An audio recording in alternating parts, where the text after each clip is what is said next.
Story 1. How the Yoruba traded pepper like gold. The kingdom of spices and soil. Close your eyes and imagine the rhythmic clinking of calabash gourds being packed for a journey. There's dust in the air, thick, dry, and warm as the morning sun rises over the ancient lands of the Yoruba people, deep in the heart of West Africa. This isn't a story of kings and conquest, not exactly. It's a story of markets, baskets, and the slow, deliberate exchange of one of the world's simplest luxuries. Peppered out today, pepper might seem like an afterthought on your kitchen shelf. But for the Yoruba people, pepper was never just a seasoning. It was a lifeline, a status symbol, and a highly traded commodity, with roots buried deep in soil and tradition. Long before European ships cut across the Atlantic or mapped out so-called spice routes, the Yoruba had already built vast trading networks. These networks connected villages, towns, and great urban centers like Ife and Oyo. The pepper trade was one of the lifebloods of these networks, running alongside kola nuts, shea butter, indigo cloth, and iron tools. But unlike many commodities, pepper was deeply tied to both everyday survival and spiritual belief. To understand how pepper came to be traded like gold, you first need to understand the land.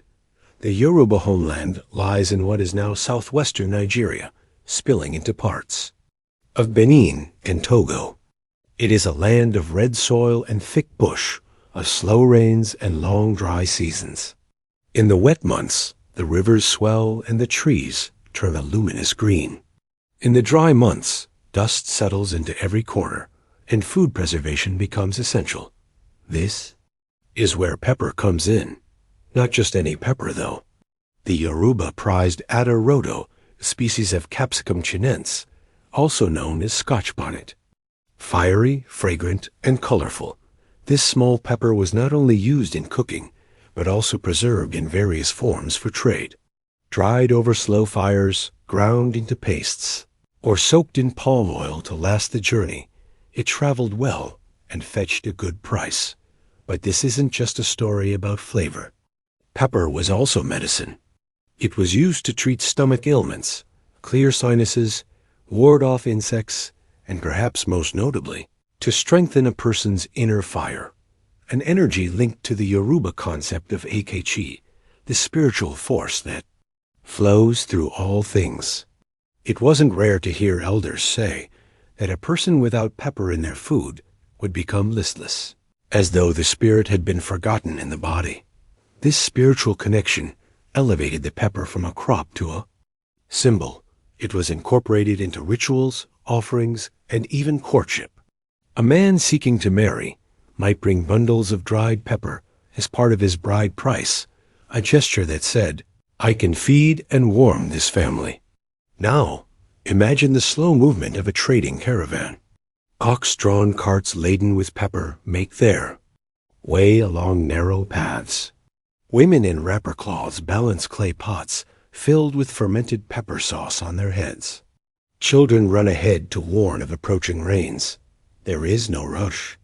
Trade is slow and deliberate, but consistent like the beating of a drum in the distance. In the great city of Oyo Isle, pepper was measured not just in weight, but in social significance. Traders coming from smaller villages paid tributes to the Alafin, the king of Oyo.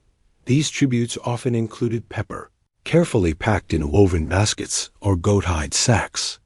It was said that the more pepper a village could send, the more civilized. It was seen to be the economics of pepper were tied to the rhythm of life.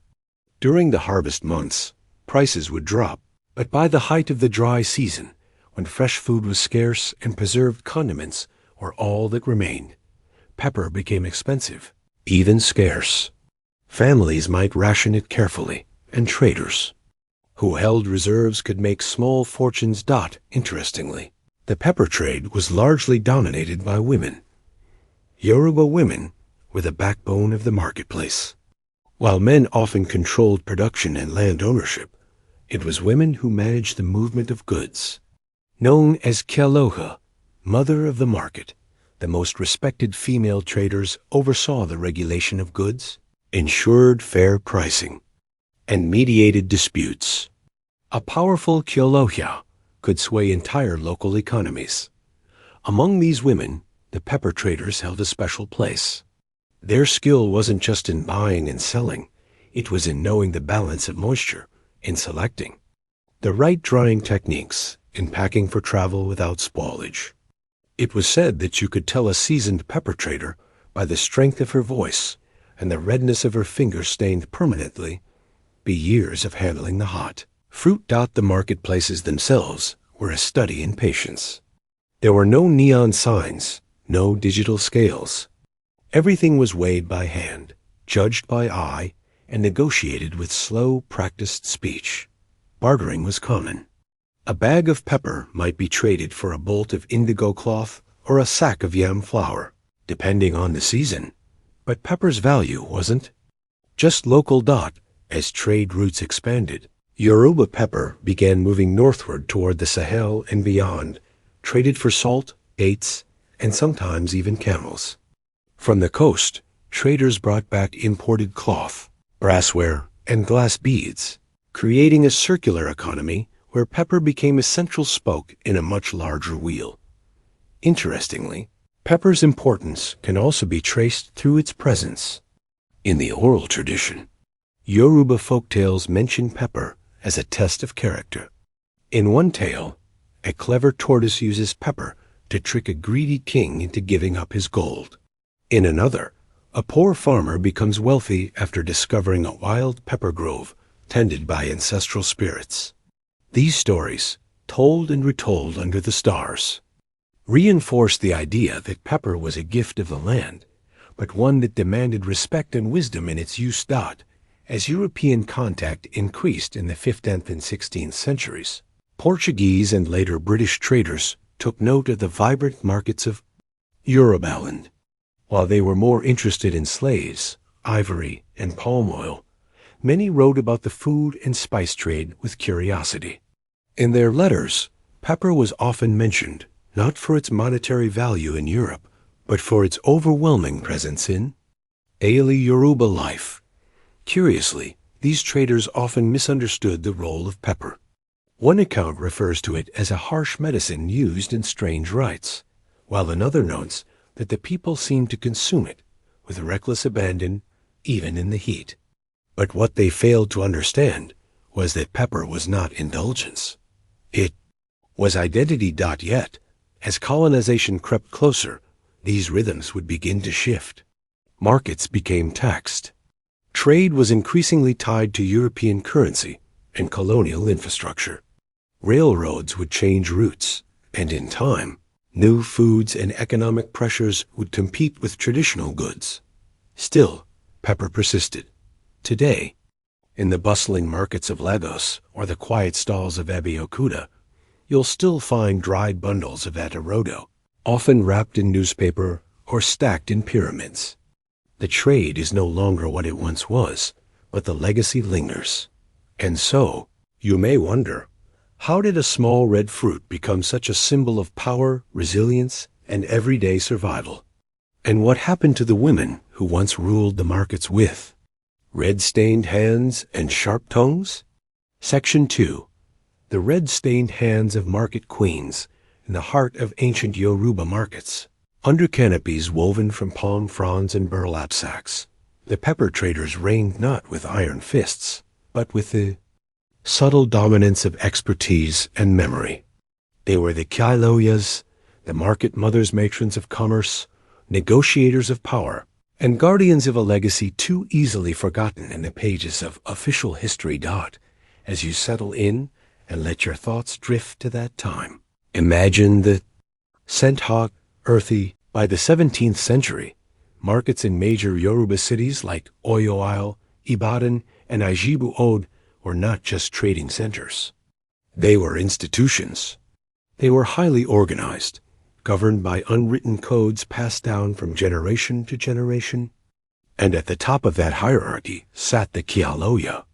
She wasn't appointed by the state or crowned by a king, at least not formally.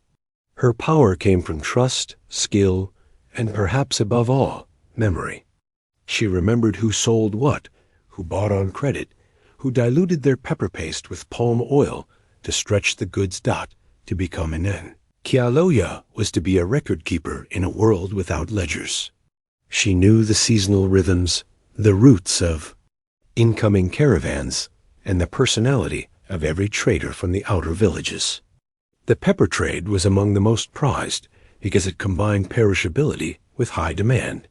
One mistake, a moldy batch, a badly packed shipment, and your reputation could crumble like old yam cakes. And yet these women thrived, unlike in many societies of the same period. Yoruba women, particularly in trade, had financial independence. A woman could own stalls, manage apprentices, and pass her trade secrets down to daughters, nieces, or trusted assistants. Many began as young girls helping their mothers or aunties in the stalls, learning by watching, memorizing how to judge a good pepper by its sheen, or how to haggle without offense. Pepper was, in a way, a democratizing force. It allowed women from modest backgrounds to ascend economically and socially. A woman might begin with just a small pile of fresh peppers at the market's edge. With success, she might graduate to dried peppers, then to pepper paste, then to wholesaling and storage. Eventually, she might own multiple stalls or send porters to other towns with her goods, becoming a kind of merchant queen. The red-stained hands of these traders became both literal and symbolic. The color was from the oils and pigments of the pepper, but the phrase also became a way of describing someone seasoned by trade, hardened by negotiation, and respected through service. One of the most remarkable aspects of this trade network was its durability. It adapted, quietly but effectively, to changing political landscapes.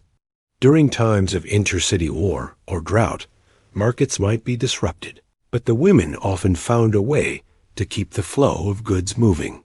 They used alternative routes, organized temporary roadside markets, or pooled resources to ensure continuity. Sometimes, this quiet power came into direct tension with traditional political structures. In several Yoruba cities, especially during the height of the Oyo Empire, male chiefs noticed the increasing influence of women in market affairs.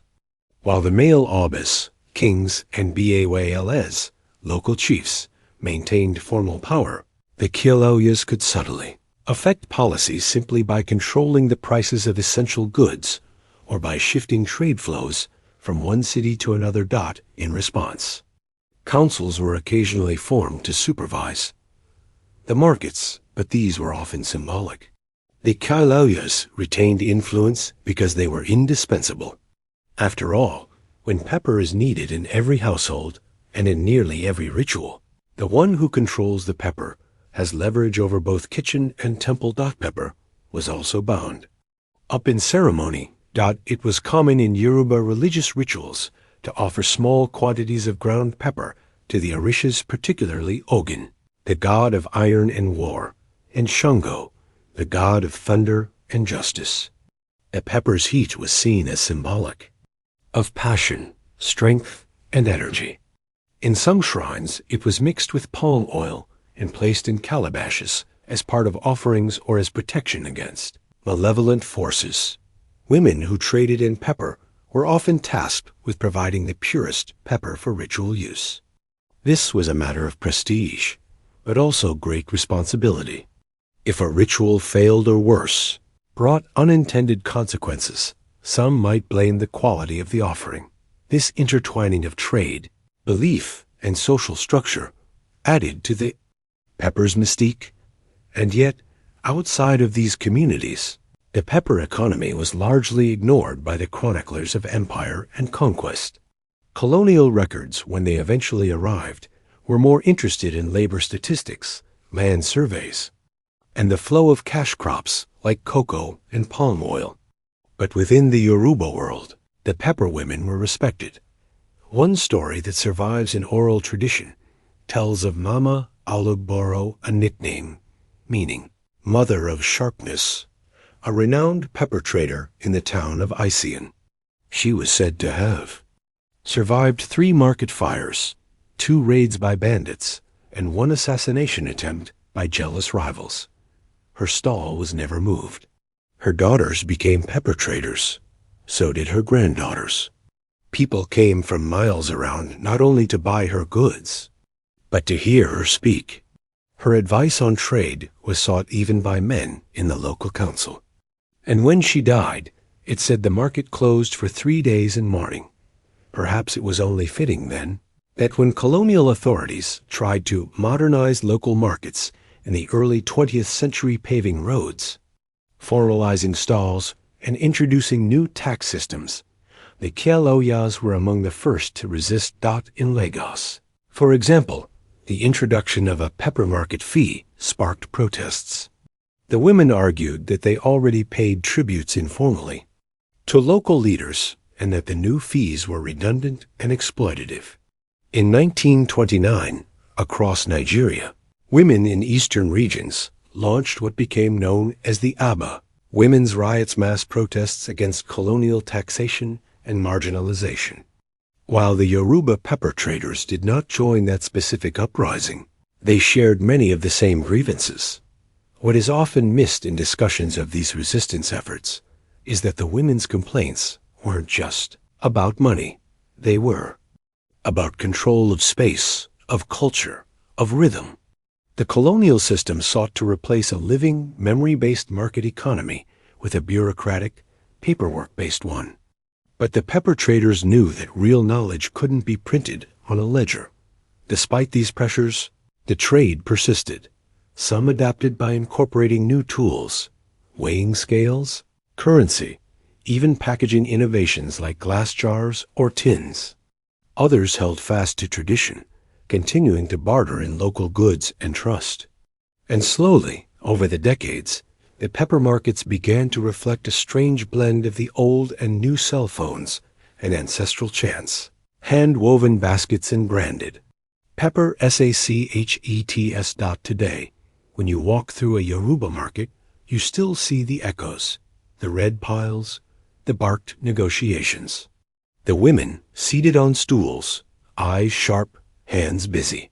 And if you ask the right questions, someone might tell you about their grandmother, the Kialoya, who once controlled 4 stalls and sent pepper all the way to Kano. They might even show you her old storage shed or a faded photograph where her fingers are permanently tinged red. And yet, one might still wonder how much of that knowledge, the texture of the perfect pepper, the art of the slow deal, the strength of memory in trade has survived into the digital age? What happens to a market built on trust when the world begins to move faster than memory? Section 3. The fading heat and the echo of red markets as dawn breaks over a modern-day market in southwest Nigeria. The hum of generators replaces the calls of early porters. Motorcycles buzz past stalls that once welcomed foot traffic and digital. Payment signs flutter above handwritten chalkboards. And yet, in the midst of it all, amid phones, price inflation, and city bustle, you still find the smell. That unmistakable, sharp, spicy smell of dried ado.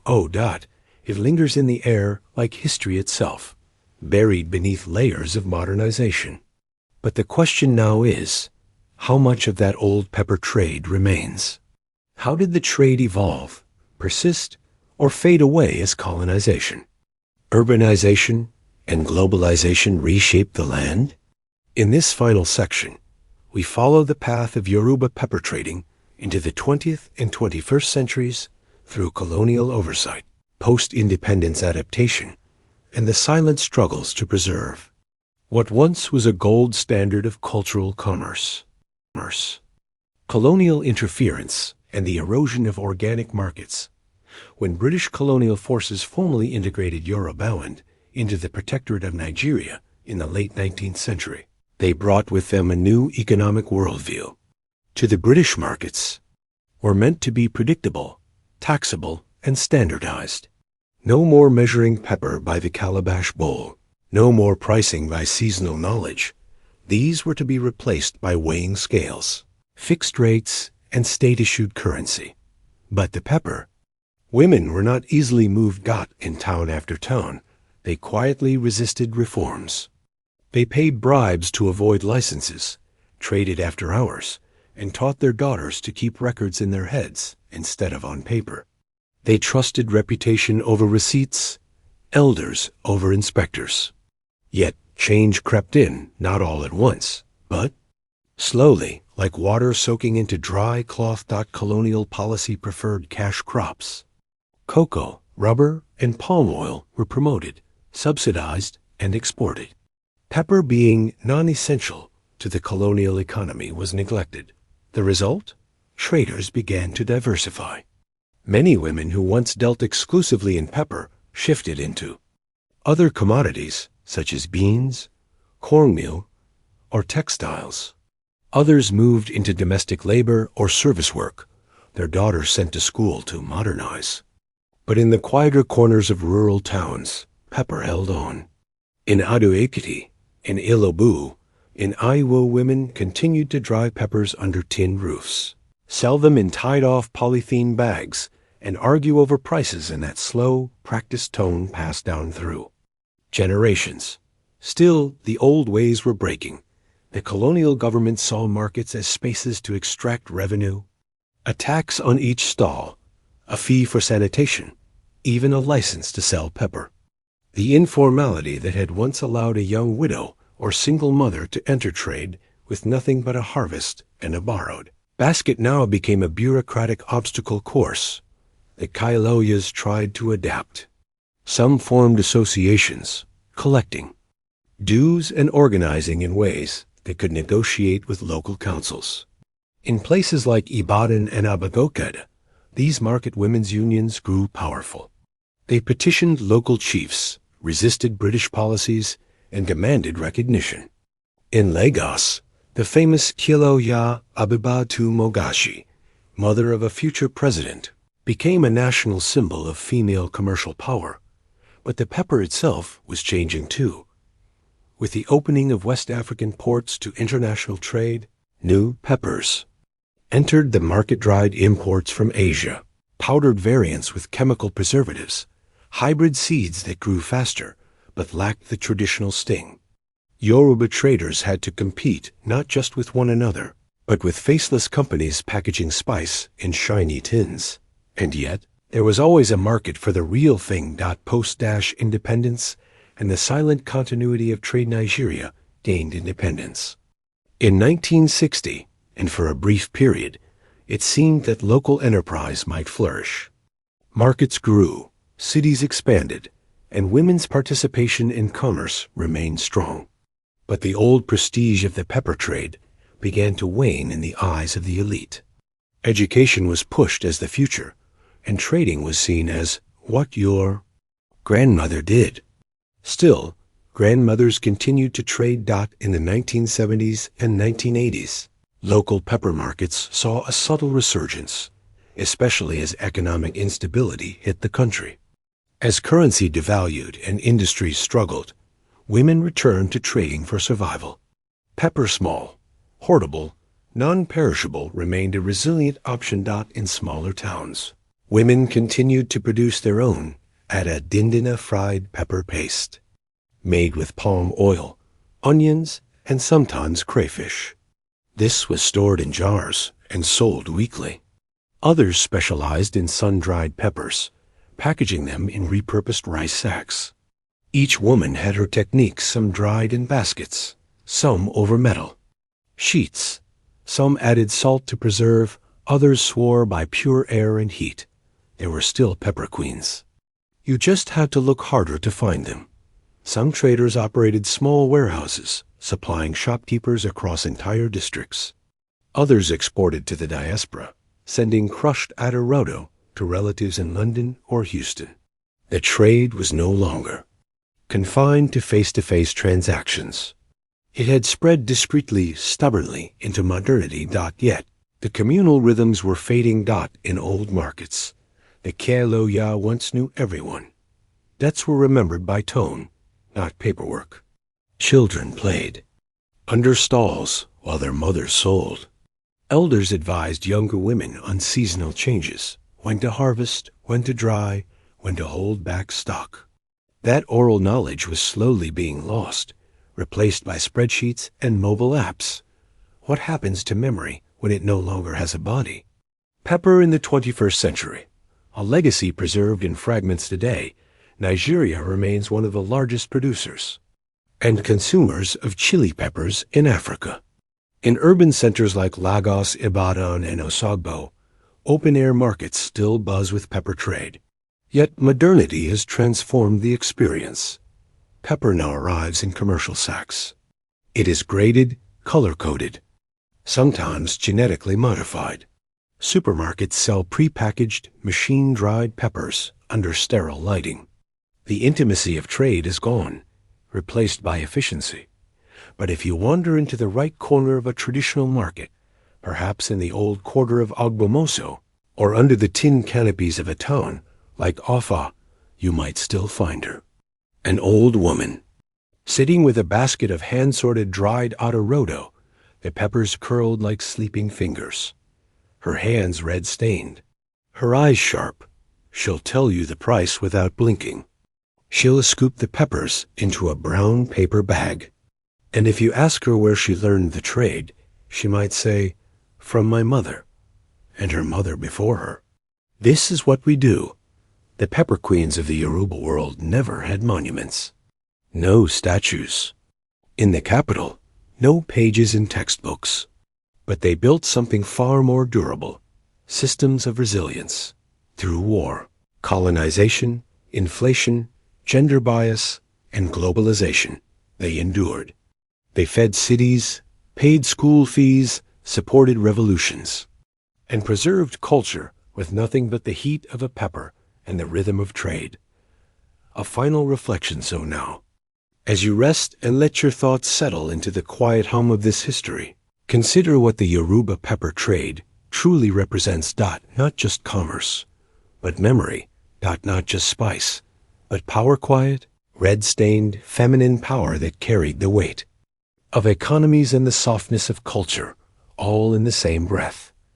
And perhaps, just perhaps it's worth asking, what other histories, like pepper, have been traded away quietly, slowly, until only the scent remains?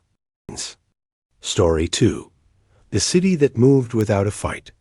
How Bruges was left behind by the sea canals. Cloth and the calm before the shift. Imagine walking along a cobblestone street in a quiet European town. The houses are tall and narrow, built with red bricks and crowned with stepped gables. A thin fog rolls in from a nearby canal, and the still water reflects the muted colors of the early morning sky. Bells from a distant belfry echo through the empty market square, but the square is no longer busy. Time has slowed. Trade has gone. Ships no longer arrive. The sea, once a close companion, has quietly left. You're in Bruges, Belgium, a city that once pulsed at the very heart of medieval Europe's commerce. And yet today, it feels like a time capsule. In this story, we don't explore a dramatic collapse or a war-torn disaster. Instead, we walk slowly through the quiet erosion of relevance. We study a city that once flourished, not through conquest or royalty, but through patience, textiles, and logistics. And we watch as its greatest strength becomes its quiet undoing. Geography. Bruges, before it was forgotten Bruges, pronounced Bruges, began not as a capital or a citadel, but as a small fishing settlement in the early Middle Ages. Located in what is now northwestern Belgium, it was ideally placed between rivers and the North Sea, making it a natural hub for both inland and maritime trade. As early as the 9th century, the Vikings recognized its value, plundering it more than once. The Franks rebuilt it, fortified it, and nurtured it into a true town. By the 11th and 12th centuries, Bruges had developed its defining feature: canals. These weren't just scenic waterways, they were vital arteries of trade. The city became a warehouse of Europe. Wool from England, spices from the East, grain from the Baltics, wine from France, all passed through Bruges. It wasn't a place, of production as much as it was a place of movement and transformation. Textile manufacturing, particularly the weaving and finishing of English wool, formed the city's economic core. Skilled artisans turned raw wool into highly sought-after cloth. In doing so, Bruges became the cloth capital of the north. Its market was so influential that Italian merchants, especially those from Genoa and Venice, opened permanent trading houses there. Florentine bankers came too, bringing accounting ledgers and the early methods of double-entry bookkeeping. It's hard to overstate how important Bruges was to medieval trade. By the 13th century, it was one of the most cosmopolitan cities in Europe, not through grandeur or courtly power, but because it had created an efficient system for hosting trade fairs, issuing credit, and storing goods. A Hanseatic League Contora kind of merchant guild office was established in the city, giving it direct commercial links to cities like Lübeck, Bergen, and Novgorod. Bruges didn't just grow. It adapted. When the river's winds silted up in the 11th century, threatening the city's access to the sea, local authorities worked with merchants and engineers to dredge new canals and expand waterways, preserving the city's lifeline to the ports. They invested in infrastructure, built covered markets, created strict systems for weighing and inspecting goods. The Burgundian dukes, who ruled over the region in the 14th and 15th centuries, promoted Bruges as the center of their courtly life. Yet for all its wealth and industry, Bruges never became arrogant. It grew quietly, managed meticulously, and focused on trade rather than politics. And then, almost without warning, the tide began to turn. When the sea whispered goodbye. Unlike dramatic disasters that decimate cities, Bruges suffered no fire, no war, no collapse of society. What happened instead was a slow shifting of the earth and the sea. The Zwin Inlet, that precious sliver of water connecting Bruges to the North Sea, began silting up. It had done so before, but this time the buildup of sandbars and sediment was more gradual, more stubborn. By the late 15th century, even the most skilled canal engineers could not keep the channel deep enough for newer, larger merchant ships. As European commerce expanded and ships grew larger to accommodate global trade, Bruges remained physically stuck. Its waterways were too narrow, its sea access too unreliable. A small harbor town not far away, Antwerp, began drawing attention. Antwerp was positioned further inland on the River Scheldt, but unlike Bruges, it was accessible to larger vessels. Its port facilities were more modern, and its governance more flexible. In the early 1500s, the Portuguese began rerouting their spice trade to Antwerp instead of Bruges. Other merchants followed. Slowly, the pulse of trade shifted. Bruges didn't collapse. It faded.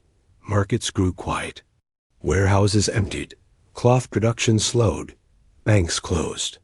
The once crowded squares grew more silent, their stones polished only by wind and time. There was no coup, no fire, no invading army. The sea simply stopped coming, and with it, so did the world. The sleep of a merchant city, what makes Bruges so fascinating and so fitting for a sleepy reflection, is that it never truly fell apart. It just rested. Its buildings remained. Its streets endured. Its people adapted, mostly through local trade, fishing, and subsistence farming. The city that had once hosted Italian bankers and Hanseatic traders became a quiet provincial town. It took centuries before Bruges found a new purpose, first as a site of historical tourism in the 19th century, and later as a UNESCO World Heritage City in the 21st. Today, when you visit Bruges, you walk through a city preserved not by preservation efforts, but by economic slumber. Because Bruges stopped being important at just the right time, it was spared the chaotic transformations of modern commerce. No railways tore through its heart. No factories replaced its bell towers. It stayed still, waiting. It is said that the sea giveth and the sea taketh away. In Bruges, the sea simply stepped back, and the city accepted its quietude. And so, we are left with a gentle question, echoing through the silence of the market square. What happens to a city when the world simply walks away? Section 2. The Inlet. Closes, and Antwerp awakens. If you stood on the banks of the Zuid in the early 16th century, you wouldn't have noticed disaster. There would still have been ships fewer, perhaps. The tides would still lap gently against the canals. The seagulls still circled, and the wind still carried the sharp scent of brine and distant fish markets. But underneath this deceptive calm, the sea was slipping away. The silting of the Zuid Inlet was not new to Bruges. The inlet had always been finicky shallowing, flooding, then receding. In the 11th and 12th centuries, Bruges had survived similar threats by building new channels and connecting canals. But by the end of the 15th century, the changes were more profound. The North Sea was shifting, and Bruges's clever engineers were outpaced by nature. No amount of dredging could restore the deep, navigable waters that had once made the city. The pride of northern Europe. At first, the signs were subtle. Larger ships arriving from Lisbon and Venice anchored further and further out, unloading cargo to smaller boats that could navigate the shallow inland waterways. Merchants grumbled. Porters worked longer hours. Delays became normal. Trade slowed. Then came the turning point. The Portuguese rerouted their lucrative spice trade: black pepper, cloves, cinnamon from Bruges to Antwerp. It wasn't just about geography. Antwerp, which lay southeast along the River Scheldt, was more accessible, especially to the newer, deeper-hulled ships developed during the age of exploration. Antwerp had space to grow and more flexible governance. Bruges, still beholden to older guild structures and feudal limitations, could not adapt quickly. The economic world was changing. And Bruges, once its careful custodian, was gently left behind. Antwerp, the new merchant starlet. Your mind drift now to Antwerp in the early 1500s. The harbor is filled with masts and sails, fluttering against the sunrise. A spice ship from Goa unloads crates of cinnamon and nutmeg. Spanish and Portuguese merchants haggle over contracts written in tight, precise Latin. Flemish traders load up fine linens. Gold coins clink on polished wooden tables in the counting. Houses. In less than a generation, Antwerp had become what Bruges once was and more. Antwerp's rise was meteoric. It welcomed foreign merchants with fewer restrictions, implemented more modern banking systems, and invested in port infrastructure. It wasn't just a replacement for Bruges. It was a sign of how European commerce was evolving. Finance was becoming more complex, markets more interconnected. Antwerp wasn't just dealing in cloth. It dealt in futures, insurances, and shares. It was, in many ways, the first modern stock exchange city. Meanwhile, back in Bruges, the change was quiet but unmistakable. The guilds and the ghost of prosperity. Much of Bruges's earlier success had been built on guilds associations of craftsmen and merchants that regulated quality, labor conditions, and production. They offered security and maintained the city's economic stability. But by the 1500s, these same guilds became symbols of inertia. While Antwerp welcomed innovation, Bruges clung to tradition. Trade privileges were still awarded through old systems. Guild rules made adapting to new business models difficult. Clothmakers, once the city's pride, struggled to compete with faster, cheaper production methods in England and the Netherlands. The merchant houses, those tall, narrow buildings with crow-stepped roof, began to close their shutters. Warehouses emptied. Some were converted to housing. Others simply sat, growing dusty and dim. But Bruges did not rage against its fate. There were no riots, no great upheavals. Instead, it gradually turned inward. The city's once bustling squares became provincial. The international tongue of the market shifted back to Flemish. The great commercial fairs, where merchants from across Europe once congregated, were reduced to local gatherings. Even the bell tower, the Belfort, rang more for church hours than for commercial announcements. It was a slow retreat, a dignified one, almost into stillness. A life after commerce for Bruges. Economic decline didn't mean death. It meant a long and quiet redefinition, not by the mid-1600s. Bruges was no longer a player in international trade. Its population had declined. Its elites moved to Ghent or Brussels. The cloth halls stood partially vacant. But the city retained its beauty. And that beauty, in time, would become its salvation. In the 19th century, Romantic poets and artists rediscovered Bruges. Its sleepy canals, aging buildings, and near-perfect medieval architecture attracted the imagination of a Europe, craving nostalgia in the midst of industrial change. The city became a subject of melancholy and inspiration. In 1892, a novel by Georges Rodenbach titled Bruges la Mort, Bruges, the Dead, painted the city as a hauntingly beautiful ghost town, a place where time stood still and the streets themselves mourned the past. The book was wildly influential, particularly in French-speaking literary circles, and helped reframe Bruges not as a failure, but as a monument. Tourism began to bloom. By the 20th century, Bruges became known not for trade but for tranquility. Its economy reoriented around heritage and preservation. Canals once crowded with merchant vessels now carried small wooden boats with sightseers. The covered markets reopened, not for bankers, but for chocolatiers, artists, and lace vendors. And so, Bruges quietly succeeded at something almost no other major medieval trading city managed. It preserved itself not in grandeur or in memory, but in body. Walk the streets today, and you'll still pass the guild houses, the Burg Square, and the Basilica of the Holy Blood. But you'll also see cafes filled with tourists, shopkeepers selling handcrafted lace, and museums dedicated to the city's golden past. It's tempting to think of Bruges as a victim of geography. But perhaps it's more accurate to say Bruges was freed by it. By being abandoned by the sea, it escaped the industrial violence that reshaped so many European cities. Its loss preserved it. An economy of memory. Let your mind return to that early morning fog again, to the empty market square, to the silent belfry and the still canal. This silence is not emptiness. It is history held in pause. What Bruges teaches us is that some cities are not meant to last forever in glory.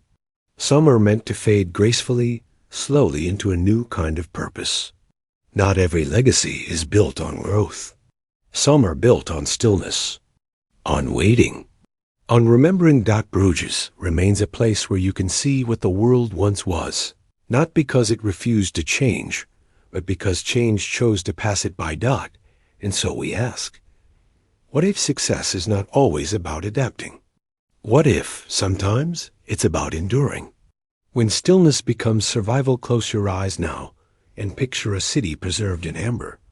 The bricks are warm with age, the canals unmoved by urgency, and the echo of footsteps carries softly over cobbled alleys. This is Bruges not in its prime, but in its preservation. A city left behind by the world, and yet still here, intact, waiting, enduring. In this final section, we'll reflect on how Bruges came to represent a different kind of historical legacy, one not of dominance or revival, but of stillness, of what happens when a place survives, not by winning, but by stopping. The afterlife of trade. By the 18th century, Bruges was no longer on the maps of importance. Its last great trade fairs had long ceased. The canals were too shallow for commercial use. Only local goods changed hands: eggs, milk, firewood. International merchants had gone, and with them the sound of multiple languages once spoken in its squares. And yet its people endured. Bruges did not fall into ruin. It shrank into itself. The grand homes of the merchant class became tenements. The high-ceilinged guild halls were repurposed as storage, then as government buildings. Church attendance remained steady.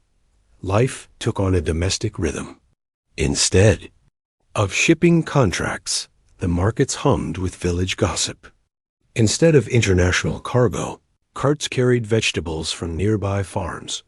The once powerful Belfour bell tower no longer marked trade hours, but rang for timekeeping, weddings, and Sunday masses. It became not a symbol of power, but of presence. As other European cities, London, Paris, Amsterdam modernized with industry, gaslights, and rail lines, Bruges seemed to slip through a crack in time. There were no smokestacks here, no traffic-clogged boulevards. There was no industrial revolution in Bruges, not really. And because of that, it remained almost exactly as it had been. But that very stillness would eventually be noticed.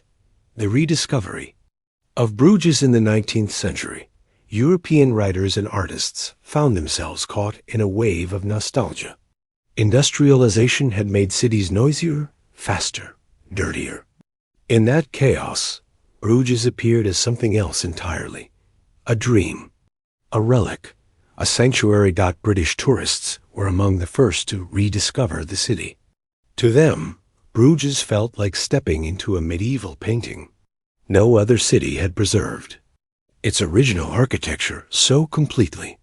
No place felt quite so untouched. By the mid-1800s. A new kind of visitor arrived, not merchants, but painters. They came to capture the reflection of bridges in the canals, the quiet alleyways with their trailing ivy, the stillness that seemed to resist the rush of modern time. The city's reputation as a dead city was paradoxically what revived it. In 1892, the publication of Bruges La Morta by Georges Rodenbach added another layer to its mystique. This novel, part prose, part poem, described a city in mourning, where a widower wanders through its streets haunted by the memory of his lost wife. Rodenbach's Bruges is both real and metaphorical, a city of stone and silence, a reflection of personal grief and the grief of history itself. This literary vision attracted even more interest. Romanticism, symbolism, and early modernism all embraced Bruges as a muse, and tourism quietly began. Pension houses opened in old merchant homes. Canals were cleaned. Historical guides were printed. And for the first time in centuries, Bruges began to build a new economy not on cloth or cargo, but on memory. Modern Bruges, a city that waited well in the 20th century. 2 world wars swept through Europe. Cities were bombed, lives uprooted, cultures shattered. But Bruges was largely spared. Its lack of industrial significance and absence of major military installations meant it escaped the devastation that fell upon so many others. Again, stillness became survival. By the 1960s and 70s, Bruges was firmly established as a destination for tourists. Its canals were now lined with cafes. Horse-drawn carriages carried visitors past town squares, once used for spice trading. The old bell tower now hosted guided tours. What was once a warehouse city had become a museum city. But Bruges resisted becoming kitsch. Strict heritage laws were enacted. The facades of buildings were restored using historical methods. Cobblestone streets were preserved. Even signage was regulated to avoid disrupting the visual continuity of the city's centuries-old design. The Bruges of today is not a replica, it is the original, carefully maintained. Visitors walk under the same arches, cross the same canals, and rest in the same courtyards as wool merchants did in 1350. The difference is only in pace and purpose. And yet, even this phase, the tourism era, is not without its critics. Some argue that the city is too perfect now, too staged. That by preserving it so well, Bruges has turned itself into a museum for others, instead of a place for its own citizens to live, grow, and shape. The struggle now is between preservation and participation, between honoring the past and embracing the future. Still, one fact remains clear. Bruges endured, not because it competed, not because it adapted quickly, but because it waited. The lesson in the lapse. What can we learn from a city that was once forgotten?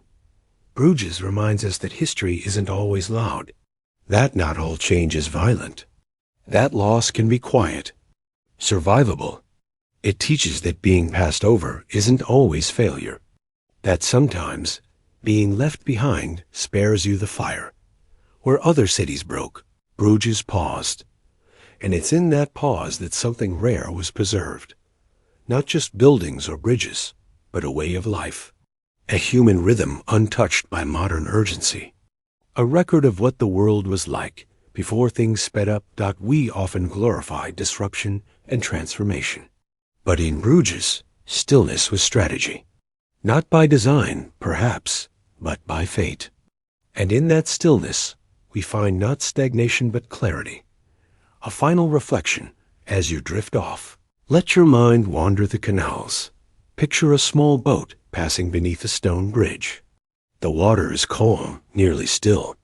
The buildings above are centuries old, their reflections perfect in the glassy surface. Somewhere in the distance, a church bell rings, not in alarm, but simply to mark the hour. This is a city that was great, and then wasn't, and then was again. But differently. This is Bruges. A city that teaches us. Not every legacy needs noise. Not every history needs heroes. Some histories whisper and last longer because they do. And so we wonder, how many other stories of people, places, or ideas have simply waited quietly for the world to return? Story 3. The Salt Roads of the Sahara. How Camels, Crystals, and Patience Built Empire. Section 1. Beneath the hooves, above the dunes, you are walking across a desert that never ends. The horizon wavers in the distance, lost to heat and haze. Your feet sink into sand that has not shifted shape in centuries. The wind speaks in whispers, dragging lines across dunes taller than houses. There is nothing here to see, and yet there is everything. For beneath this silence, beneath these grains of sunburnt gold, there is a story of salt, sweat, survival. And surprise in wealth. This is the story of the Salt Roads of the Sahara, one of the most important and overlooked trade systems in human history. It moved no armies, built no cathedrals, and rarely made headlines in the chronicles of kings. But it shaped empires, connected cultures, and left behind nothing but footsteps in salt. Before the camel, there was only isolation. Long before the rise of great Saharan trade, the desert was a vast and terrifying boundary. It split Africa in two, north and sub-Saharan, separating lush, river-fed kingdoms from the bustling Mediterranean coasts. Few dared to cross it. Horses could not survive. Wheels could not turn. The desert was, to many, impassable. That is, until the arrival of the camel, introduced to North Africa from Arabia around the 3rd century CE. The dromedary, or one-humped camel, changed everything.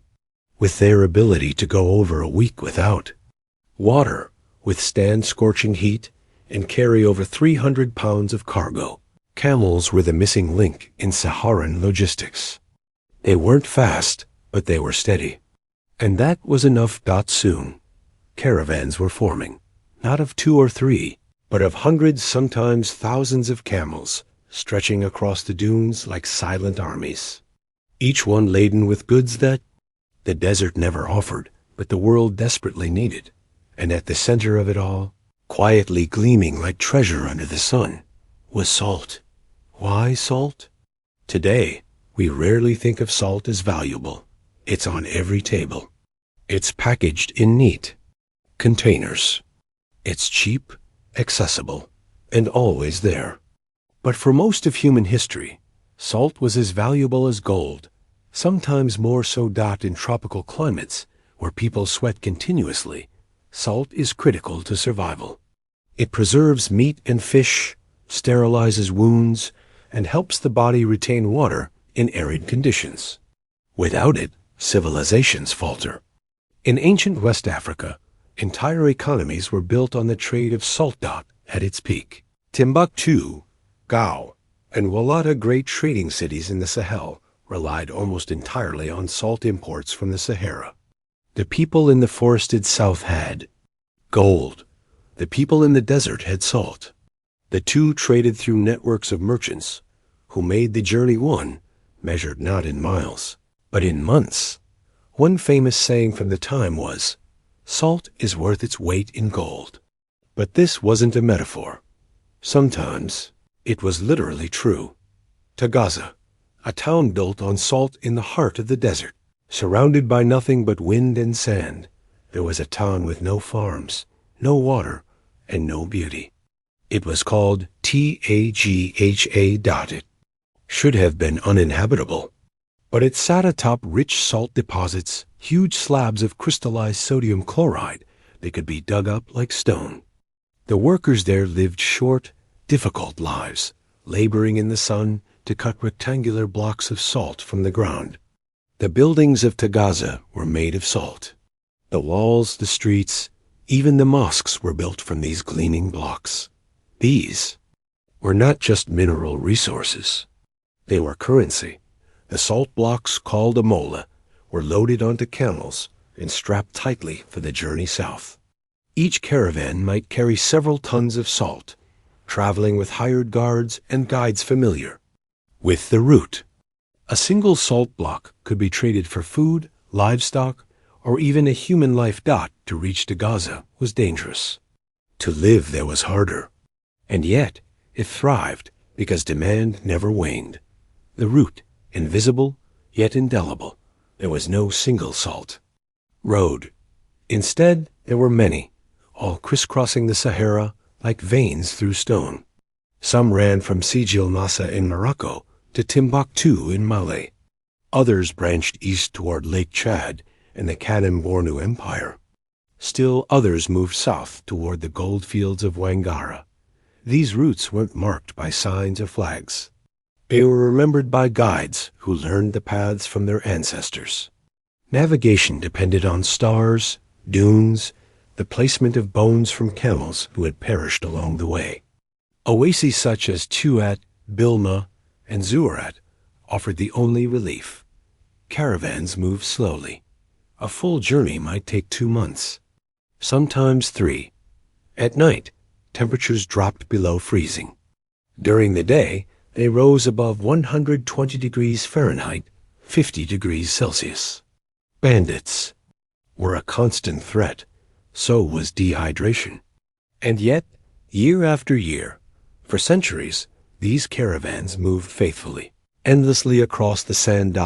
No wheels turned in the desert. Only hooves and hope. The human chain of commerce imagine. The sheer cooperation needed. The camel herders came from the Tuareg and Berber peoples, nomads of the desert, experts in navigation and survival. The traders came from cities in Mali, Songhai, or Hausa lands. They spoke dozens of languages, but knew the terms of trade. One salt slab might fetch 3 sacks of millet, or a bolt of imported cloth. Middlemen were essential. They managed the cargo, negotiated exchanges, kept records on memory alone. They operated out of caravanserais, temporary desert stations that offered shade, food, and news. It was a system that ran on trust, habit, and ancient ties. It was also a system of deep inequality. Salt mining was often done by slaves, captured from wars or raids, and forced to labor in deadly heat. The owners of the mines and caravans grew wealthy. The workers rarely lived long enough to spend anything they earned. For them, the Sahara was not a highway, it was a prison of dust and silence. Still, the system endured. Not because it was easy, but because it worked. Empires carved by caravans, the Ghana Empire, rising in the 8th century, owed much of its strength to Saharan trade. Gold came from the south, salt from the north. Ghana sat in the middle, and taxed everything. Later, the Mali Empire, under the leadership of Mansa Musa, expanded this model, controlling trade routes, safeguarding caravans, and enriching cities. Like Timbuktu, into centers of Islamic learning, Mansa Musa's famous pilgrimage to Mecca in 1324 wasn't just a spiritual journey, it was a political spectacle funded by salt and gold. His caravan included thousands of attendants, camels carrying gold dust, and gifts so lavish they disrupted entire economies along the route. Yet the real wealth of Mali wasn't just in its treasure, that it was in its connectivity, its ability to move salt from Gaza to Timbuktu, and from there to Cairo, Damascus, and beyond. The desert, once a barrier, had become a bridge. The power of boredom. Nothing about the salt trade was exciting. It was repetitive, grueling, predictable. Each year, the same paths, the same goods, the same rituals. And yet, it shaped centuries. Sahara became not just a desert, but a system of trade, of culture, of slow, boring success. Islamic scholarship moved southward with traders. Architectural ideas passed across continents. Spices, textiles, manuscripts all followed the same. Dry roads walked by salt blocks. Empires were not built in battlefields alone. Some were built quietly, slowly on the backs of camels carrying crystal stones. The Sahara didn't need to shout. It whispered. And people listened. As this first section closes, consider this. In the modern world, we move at speeds unthinkable. To those ancient traders, we fly across continents in hours, order salt in seconds. But when everything is instant, what do we lose? What patience was learned in the shadow of dunes? And more curiously still, what else might we owe to the quiet footsteps of those caravans beyond just trade? Section 2. The cities that salt built. ****. Imagine walking into a city that shouldn't exist. It rises out of the sand like a mirage. But its real walls of sun-baked mud, flat-roofed houses, markets bustling with people from a dozen cultures. This is not just a trading post. It's a world unto itself, and it was made possible by nothing more than salt, camels, and time. Welcome to Timbuktu. Timbuktu, the city between worlds. Timbuktu was more than a town on a map. It was the meeting point of civilizations. Situated near the Niger River, it became the anchor for caravans arriving from the Sahara. For traders who had journeyed for weeks, Timbuktu was the reward and oasis of commerce and culture. Its location made it the perfect funnel. Salt flowed in from the north, and gold flowed out to the Mediterranean world. But salt didn't just build its economy. It built its mind. As trade intensified in the 13th and 14th centuries, scholars began to settle in Timbuktu. Books became a new currency.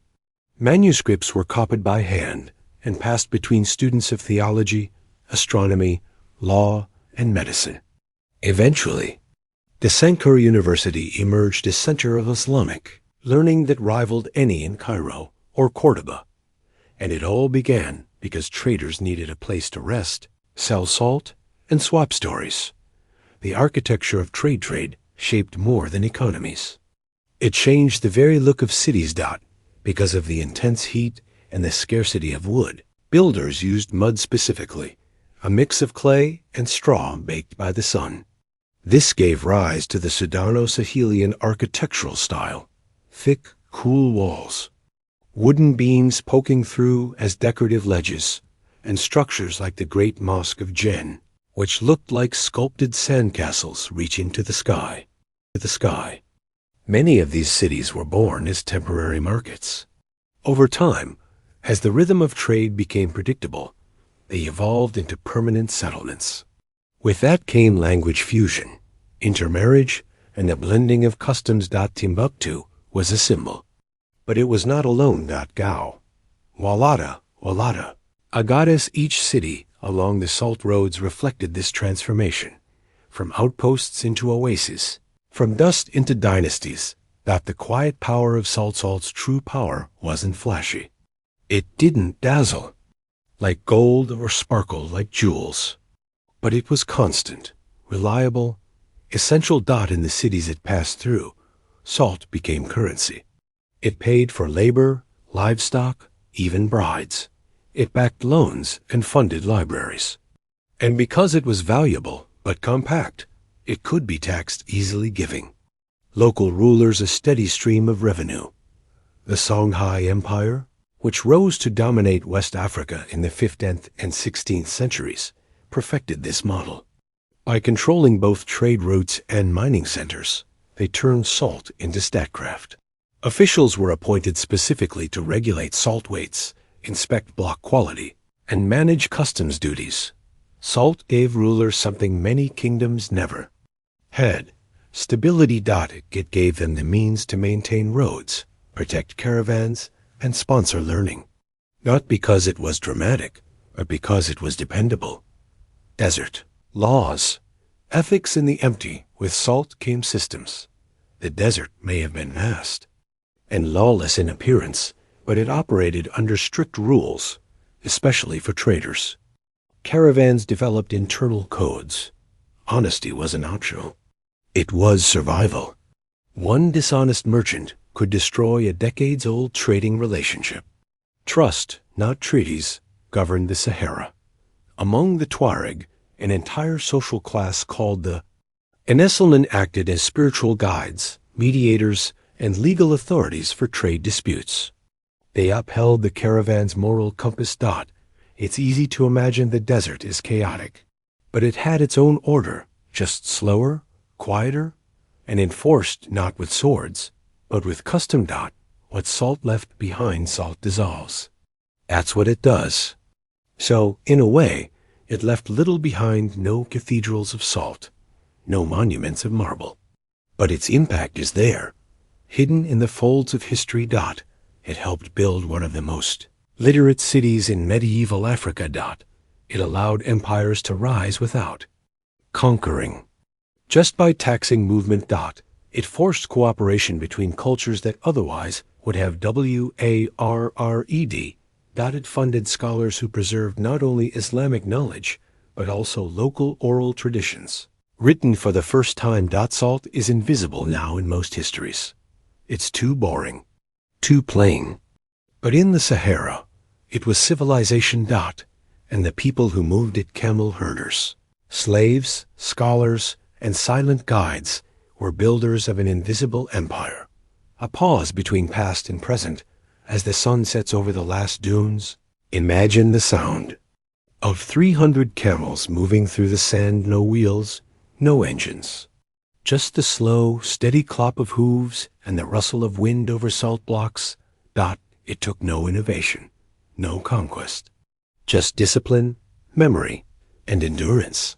These cities, born from the eyes, most basic of minerals, remind us that human greatness doesn't always sparkle. Sometimes it's dusty, heavy, and slow to arrive. But once it settles, it stays quietly shaping the world beneath our feet, even if we forget to thank it. Section 3. The Last Caravans and the Vanishing Tracks **** picture. This. You're sitting on a dune at twilight.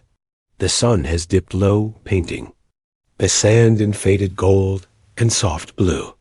Somewhere in the distance, the faint jingle of camel bells echoes, then fades into silence. What you're hearing might be one of the last salt caravans. The desert is not empty. It is changing. And change comes slowly here, like sand shifting grain by grain. But the great salt roads that once linked West Africa to the Mediterranean world are beginning to vanish. Not with violence, but with forgetfulness. This is the quiet end of a quiet empire. Decline from within. The fragility of old roads trade empires rarely collapse with a bang. They thin out like thread pulled too far. In the Sahara, this unraveling began in the 17th century, long before European colonizers arrived in force. Several factors triggered this slow decline. Political fragmentation. The once dominant Songhai Empire fractured after its defeat by the Moroccan army in 1591. With central authority weakened, trade routes became riskier and less regulated. Shift in global trade. As Europe's oceanic empires grew, gold from the Americas flooded the market. West African gold lost value.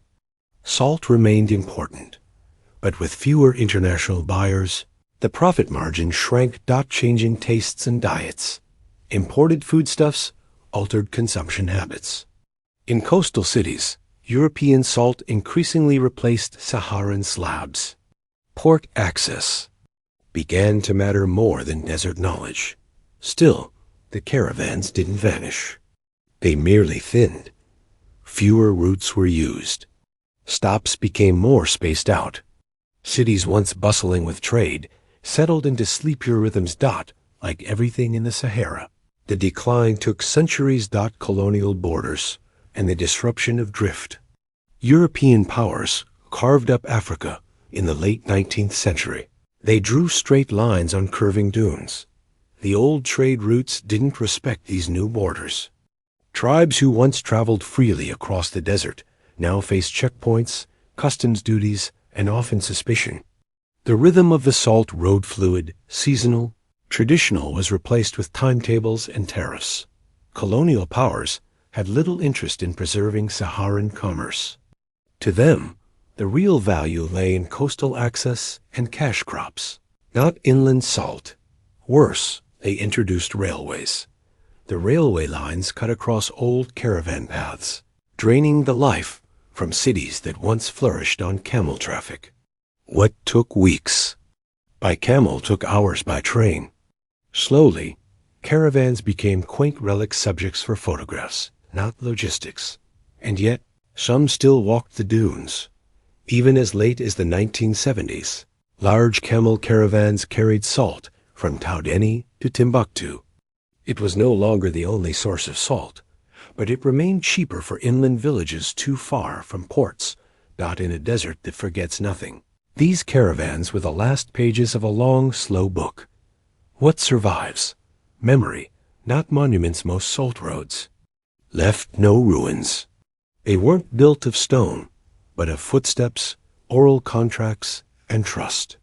Their traces survive in stories, passed from grandfathers to sons, from guides to apprentices. Here are a few fragments. In Mauritania, some families still memorize the ancient waypoints between oases, not on paper, but in chants. In Mali, elders can name each salt mining pit in Taudeni and recite who dug which shaft 3 generations ago. Among the Tuareg, even modern youths trained in GPS are taught the old constellations used for desert navigation. This is history not stored in books, but in people. There is no Salt Empire Museum, no World Heritage Site for trans-Saharan trade. But the knowledge lingers in languages, gestures, and even in the architecture of surviving cities. It is the architecture of memory. Salt in the shadow of oil and asphalt today. The Sahara is quiet. Again, but not because of peace. Roads of asphalt now cross parts of the desert. Trucks roar where camels once walked. Pipelines carry oil beneath the same ground that once bore salt. But these developments bypass the old cities. Timbuktu, once a beacon, now stands on the edge of infrastructure. Not at its center. Conflict also haunts the region. Insecurity from insurgencies and climate. Stress has made parts of the Sahara too dangerous for any caravan. Sand encroaches on towns abandoned by trade. Droughts shrink the populations of oases that once watered thousands of travelers. And yet, salt is still cut from the earth. In Taudeni, men still descend into hand-dug pits with axes and chisels. They slice the salt into neat rectangles, same size, same shape as 1,000 years ago. Camels still wait nearby. Trucks have arrived, but many villages still prefer the animal caravan. Camels are cheaper, and unlike a truck, they don't break down. This stubborn continuity is the salt road's final defense against erasure. Reflections in dust? Why does any of this matter? Salt is common now. You can buy it for pennies in any store. But for most of human history, it was not just a seasoning, it was a necessity. Without it, people died. Without trade, communities withered. And without trust, the system collapsed. Salt roads remind us of a world where everything took longer, required more care, and left fewer scars. But somehow, despite the difficulty, it worked. Think of it.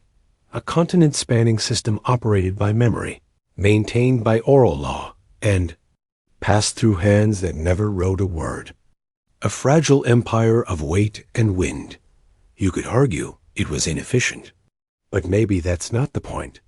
Maybe the Salt Road wasn't about speed, but balanced. It connected farmers to scholars, miners to kings, desert dwellers to rainforest traders, all without steam, wires, or engines, just the steady rhythm of hooves in trade. The sound of the past is slow if you listen carefully. You can still hear it. Not in museums, but in the way some African markets arrange their goods. Salt at the center, gold off to the side. Not in textbooks, but in the names of towns, languages, and traditions shaped by centuries of movement across the desert.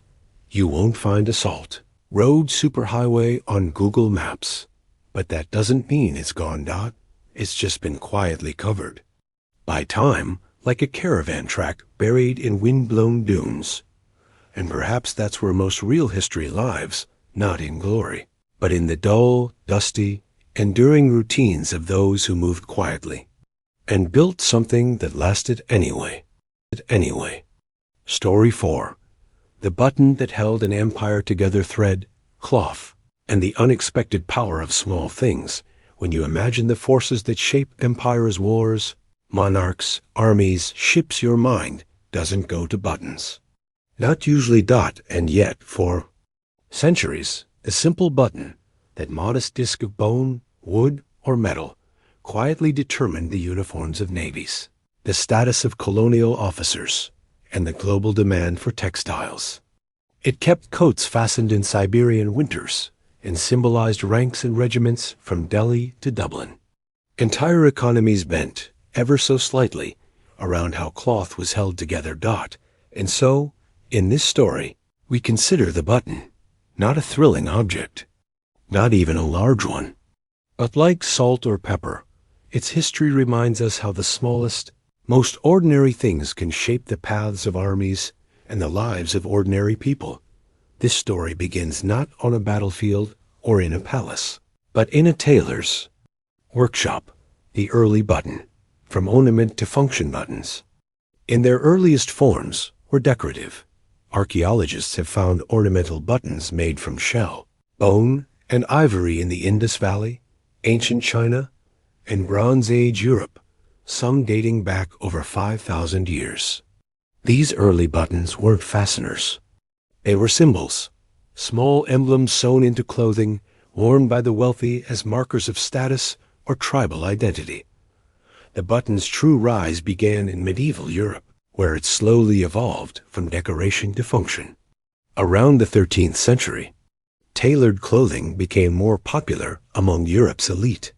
Unlike the draped robes of classical times, this new fashion needed fastening snug sleeves, close-fitting bodices, layered tunics. Laces and toggles served well enough. But buttons? They changed everything. By the 14th century, buttons were mass-produced in cities like Nuremberg and London. Guilds were formed. Button-making became a skilled trade, passed from master to apprentice. They were made from brass, pewter, bone, or horn, depending on the customer's means. The button had become essential. Military, uniforms, identity by fastener. Nor was the button more important than in the military. In the 17th and 18th centuries, as standing armies replaced feudal levies, uniforms became symbols of discipline, unity, and authority. Buttons, stamped with regiment numbers or royal insignias, were central to this. A French officer's uniform might feature gold-plated buttons with the fleur-de-lis. A British redcoat's coat could have up to 100 hand-polished buttons, depending. on rank and regiment. The exact number, size, and spacing were often dictated by military regulations, but these weren't merely decorative.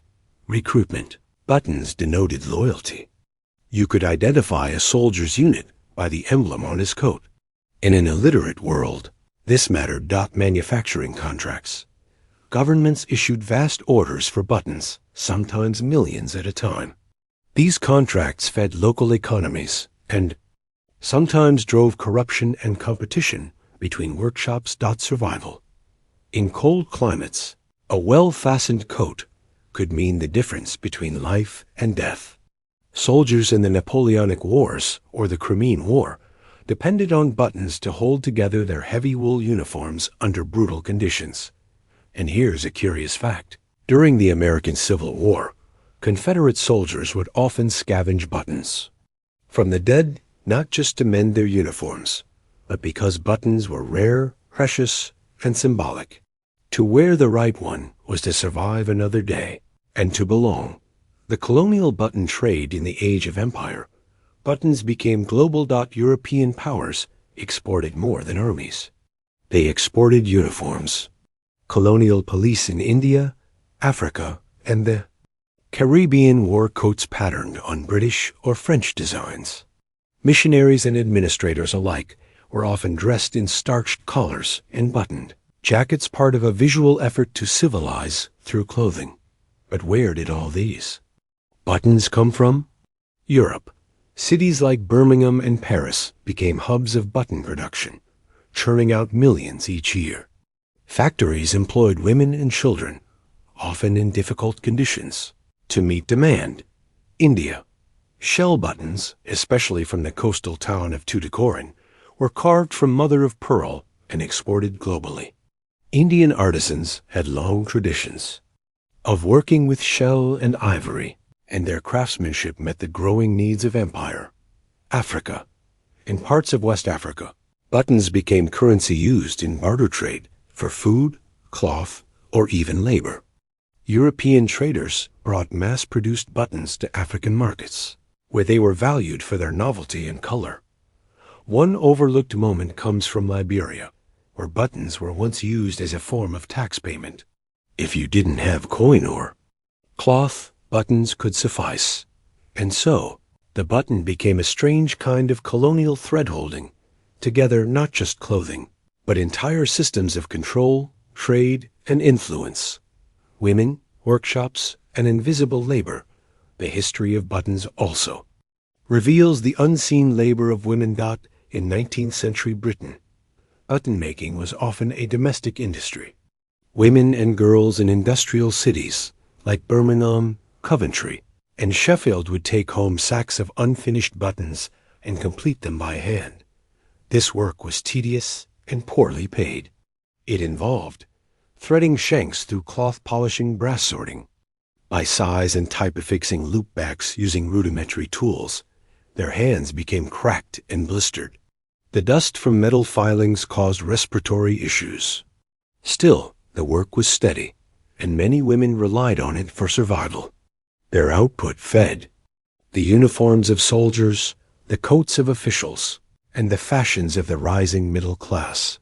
Few of their names are recorded, but without them, the empire's uniforms and its image of order would have quite literally fallen apart. Buttons in crisis, blockades, and substitutes. During wartime, buttons could become scarce commodities. In both world wars, countries faced shortages of metals. Brass, tin, and nickel were redirected to weapons manufacturing. As a result, buttons were increasingly made from plastic, wood, or even compressed cardboard. This changed not just clothing, but perception. A uniform with substitute buttons looked cheaper, felt lighter, and signaled a nation under strain. In Nazi Germany, officials tried to maintain the appearance of abundance. They issued uniforms with oversized, shiny buttons to evoke confidence. Meanwhile, British rationing forced civilians to reuse buttons from old coats or mend them with string or pins. A black market for military buttons even emerged, where people bought or stole buttons to forge fake uniforms. escape detection, or impersonate officials. Something so small and yet so powerful. Uniformity, identity, and the politics of dress you may never have thought of a button as political. But in the long stretch of human history, buttons did more than fasten clothing. They affirmed identity, enforced conformity, and quietly dictated who belonged and who did not. As we continue our story, we move from the workshops and uniforms of empires to the psychological world of dress codes, institutional clothing, and the subtle control that buttons exerted over lives.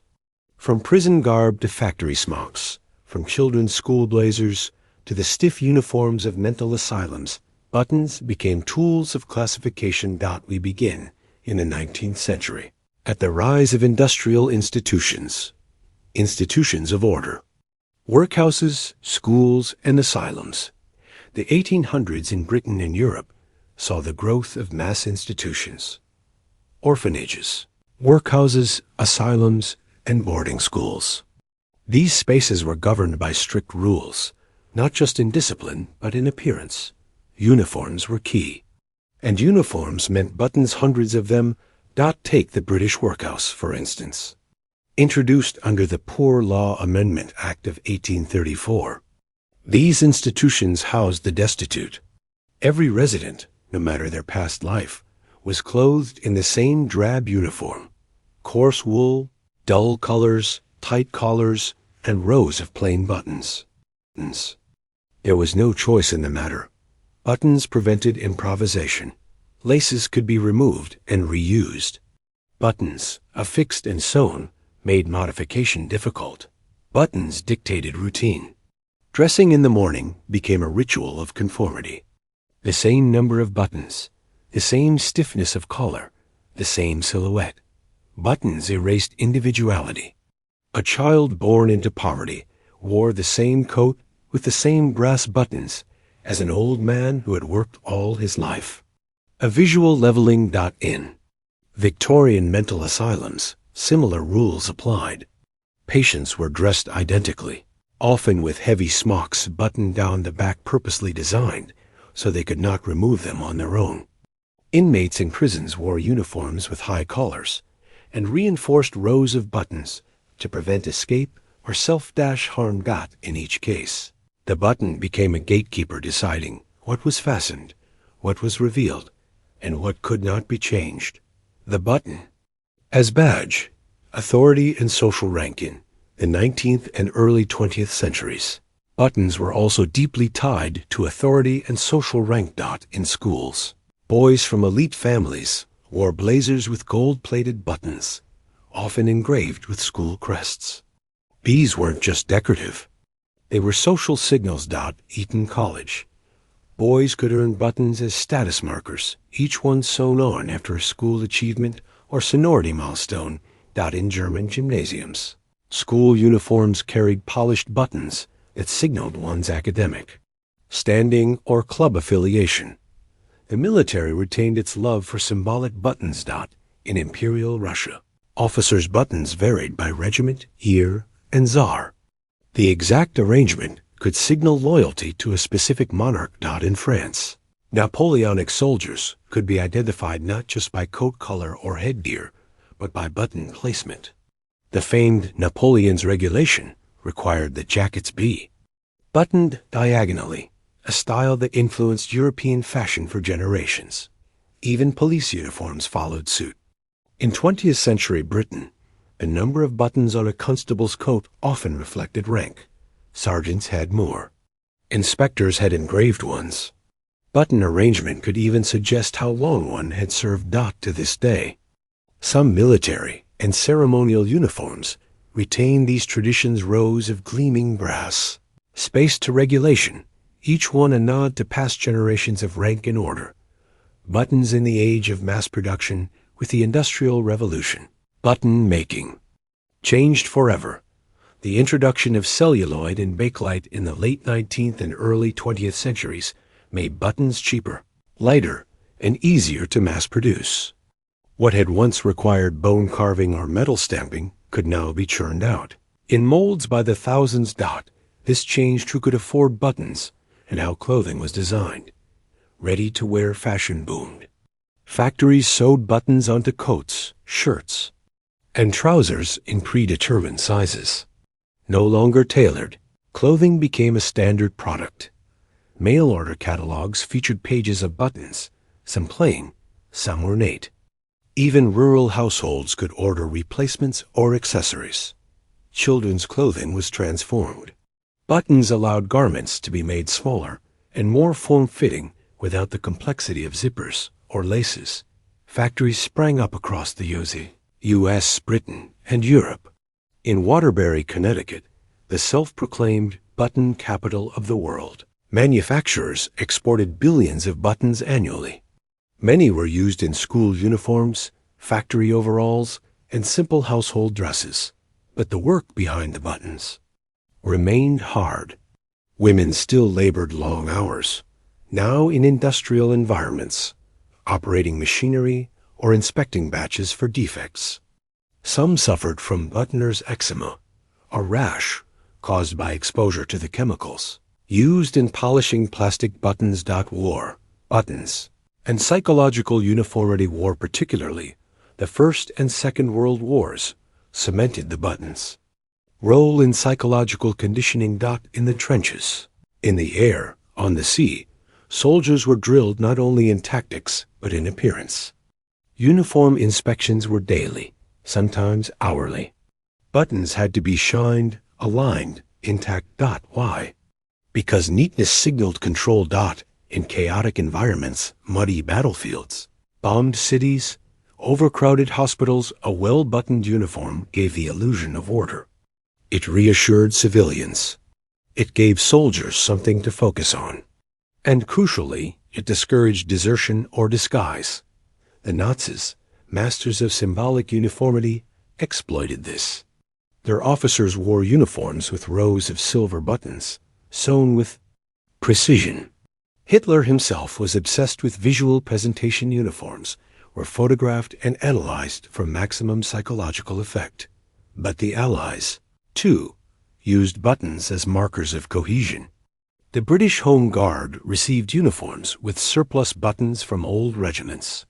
Women in the Auxiliary Territorial Service, ATS, sewed their own buttons, often from second-hand stores, yet wore them with pride. The button had become more than fastener. It was ideology.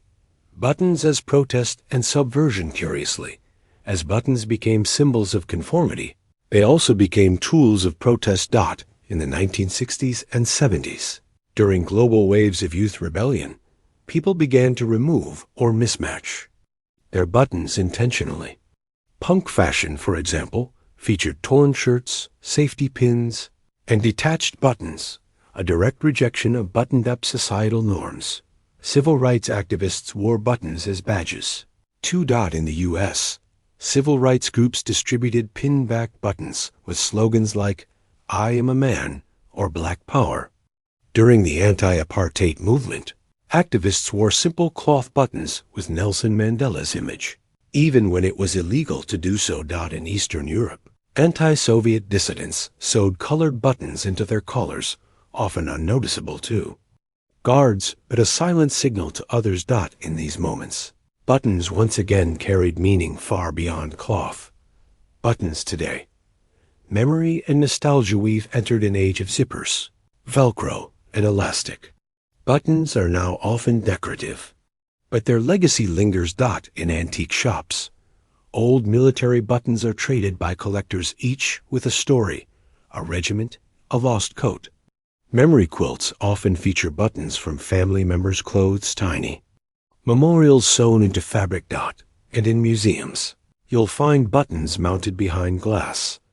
A button from a soldier's coat at Waterloo, a corroded brass fastener from a Civil War uniform, delicate mother-of-pearl disc, once sewn onto a suffragette's dress.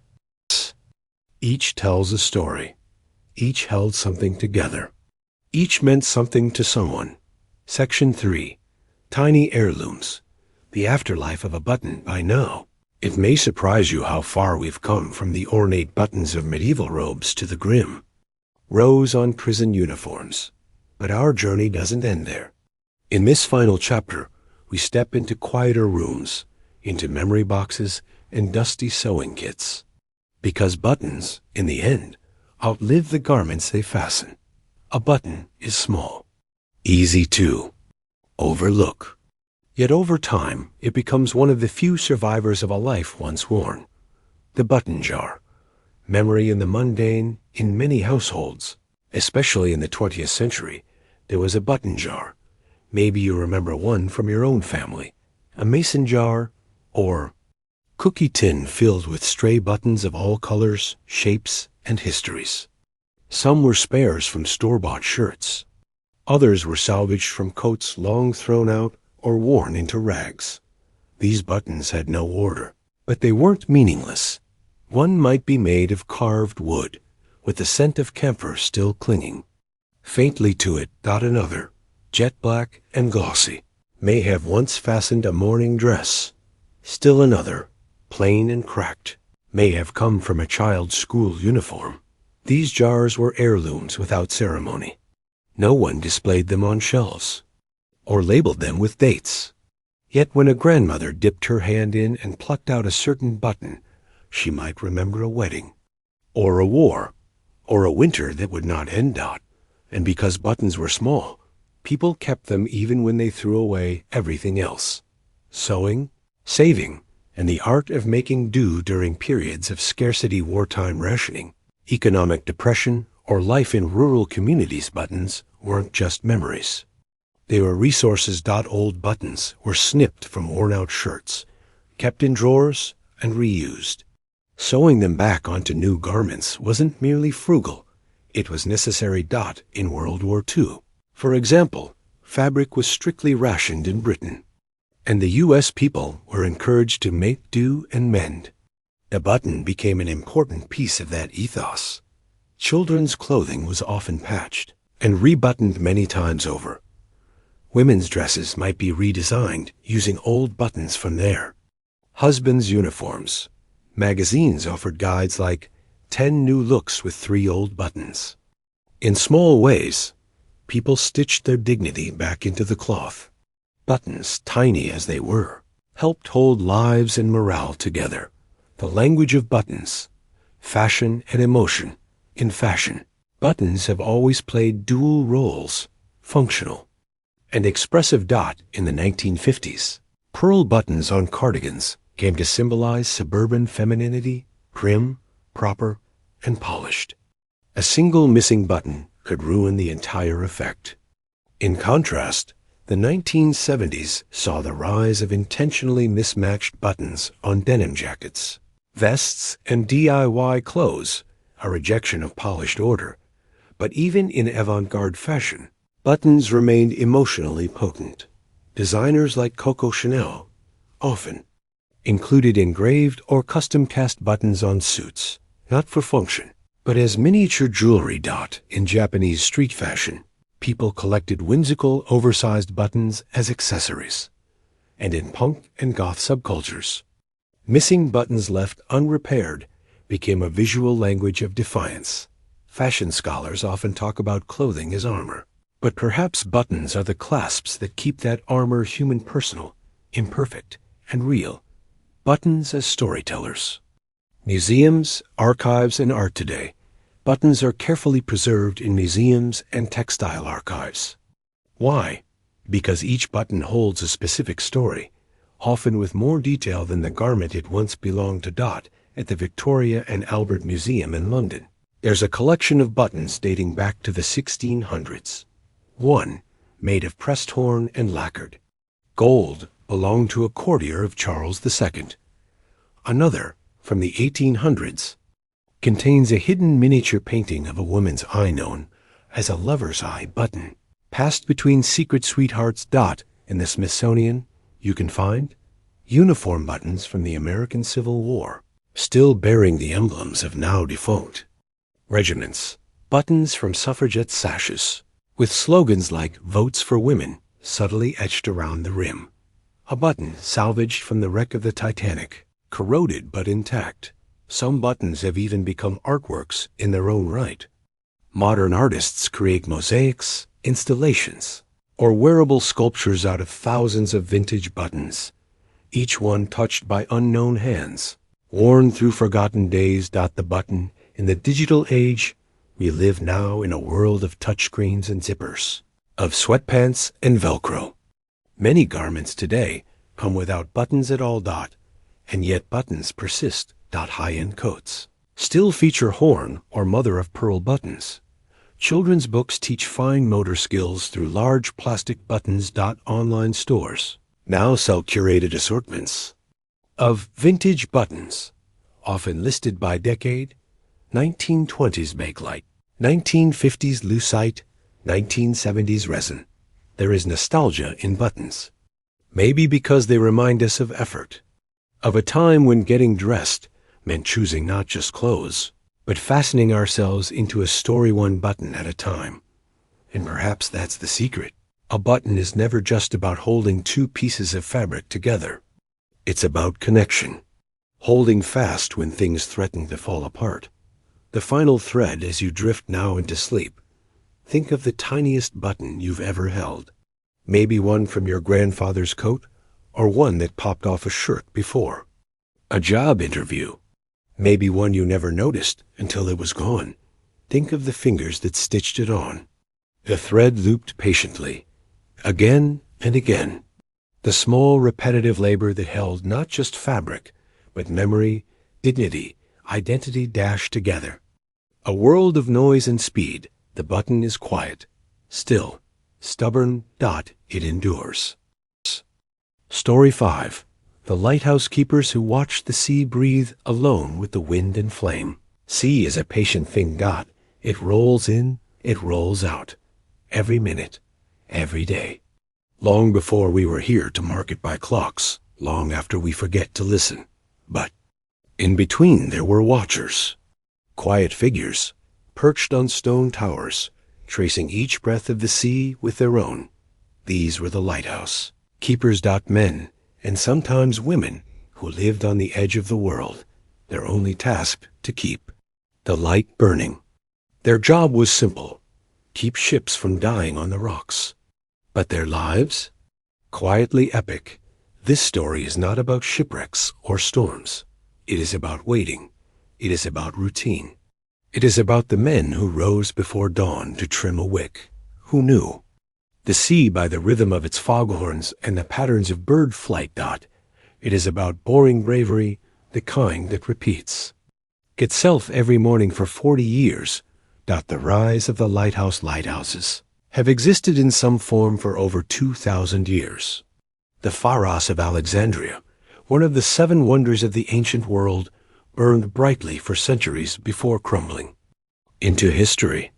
But the era of modern lighthouse keeping began around the 17th century and stretched through the 20th. As global trade expanded, ships began hugging coastlines. But these coastlines were often treacherous jagged rocks, hidden shoals, and fierce tides. Night travel was deadly. To prevent this, nations began building lighthouses at critical points, on remote islands, cliff edges, narrow straits, and rocky promontories. The lights were made brighter with new technologies. Oil lamps, with reflectors, gave way to Fresnel lenses, invented in 1822, which could bend and magnify light to travel dozens of miles. Clockwork mechanisms were invented to rotate lights, creating distinctive patterns: a slow blink, a triple flash, a steady beam, so that mariners could recognize each lighthouse by light signature.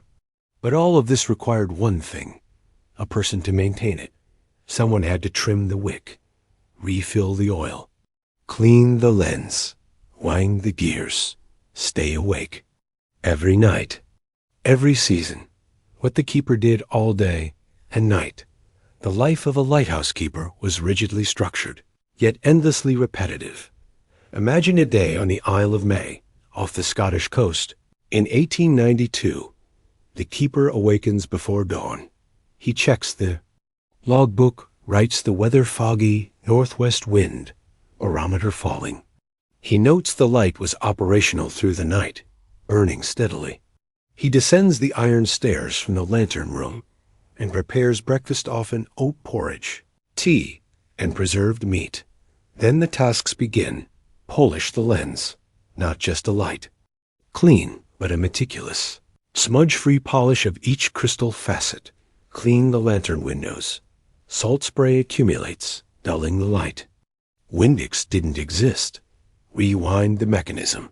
If the light rotates, it must be wound like a clock, usually every 30 to 60 minutes. Check the oil reservoirs. These had to be filled before nightfall. 10 the foghorn. When visibility dropped, the horn became the only signal to passing ships. It might run on compressed air, steam, or bellows. Watch the sea, constantly. If a ship was in distress, they were the first to spot it. At sunset, the real work began. The flame had to be lit precisely, at the correct hour, not a minute early or late. Too soon, and fuel was wasted. Too late, and lives might be lost. Throughout the night, the keeper made rounds, often hourly, to ensure the light didn't go out. Living at the edge of the world, some lighthouses were land-based. Many were not. The Bell Rock Lighthouse in Scotland stood on a submerged reef, accessible only during low tide. Others, like Minnett's Ledge off Massachusetts, were perched on isolated rocks miles offshore. Getting there involved being lowered from a boat, in a swinging chair sometimes, while waves crashed against the stone. Keepers lived in tiny quarters. A lighthouse might have 2 to 3 men at a time, on rotating shifts of weeks or months, before being relieved. In bad weather, resupply boats couldn't come. That meant strict rationing of food and fuel. Meals were repetitive. Canned beans, hardtack, salt pork, tea, occasionally a chicken if you had a coop on land, on isolated rocks. Forget it. Weather. The constant companion keepers knew weather like few others. They didn't have Doppler radar or 10-day forecasts.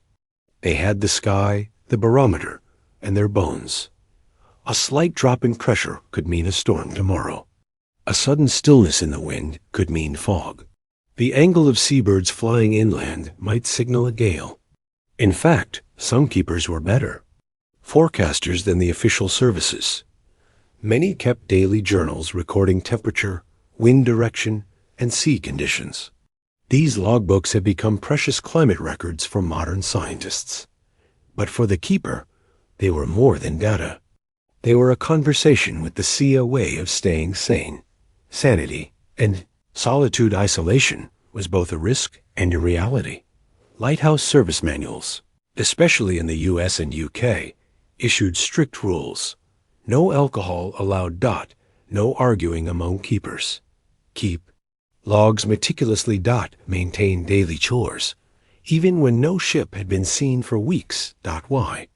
Because madness was a documented occupational hazard. In one tragic case in 1801, 2 Welsh keepers, Thomas Griffith and Thomas Howell, were stationed on the remote Smalls Lighthouse. After a fierce argument, one died.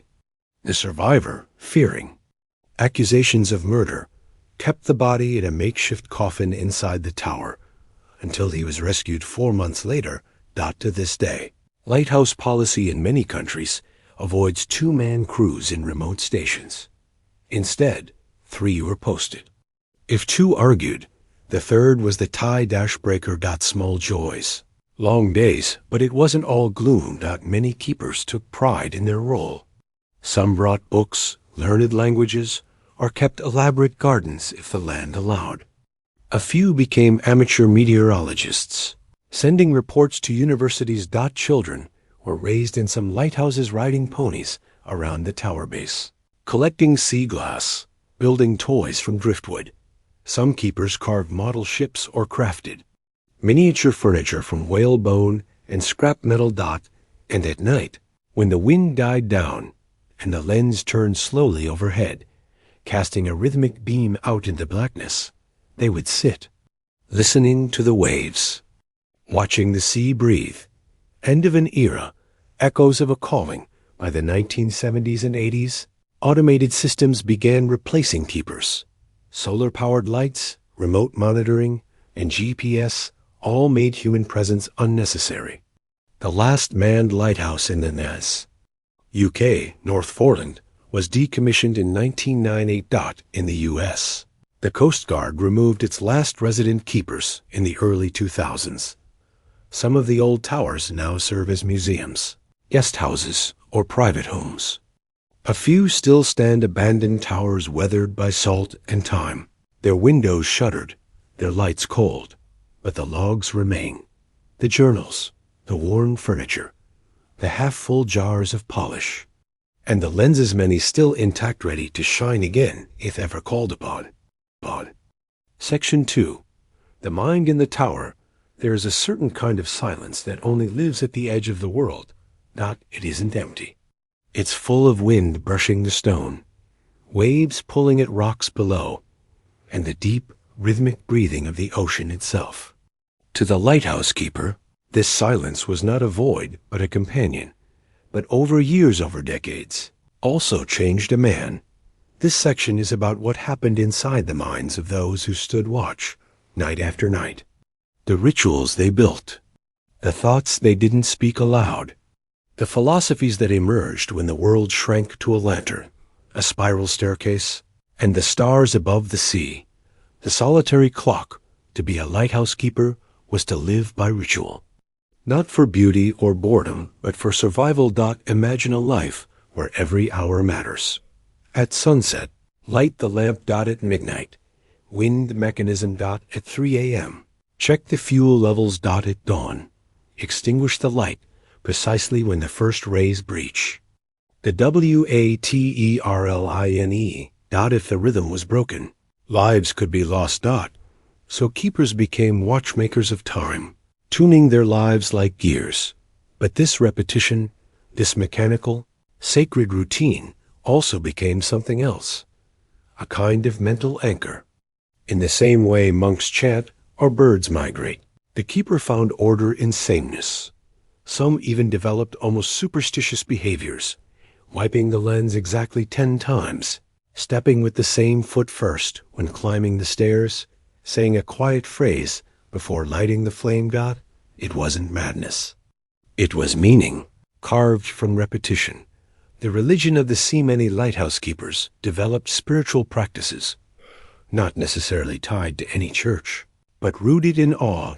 Standing at the border between land and sea, with the stars spinning overhead and waves crashing endlessly below, it was hard not to feel small and yet responsible. Some kept a Bible in the lantern room, reading Psalms during fog. Others wrote prayers into their logbooks, asking protection not just for themselves, but for unseen ships passing through the night. There are records of keepers who spoke daily to the sea, offering thanks or apology depending on the weather. Believed the fog was a spirit testing their resolve. Left small tokens, buttons, feathers, coins in hidden niches near the lantern, as if feeding the soul of the tower itself. Was it superstition? Maybe, but when the only voice you hear is wind, and your job is to guard others from death, it becomes natural to treat the world as sacred.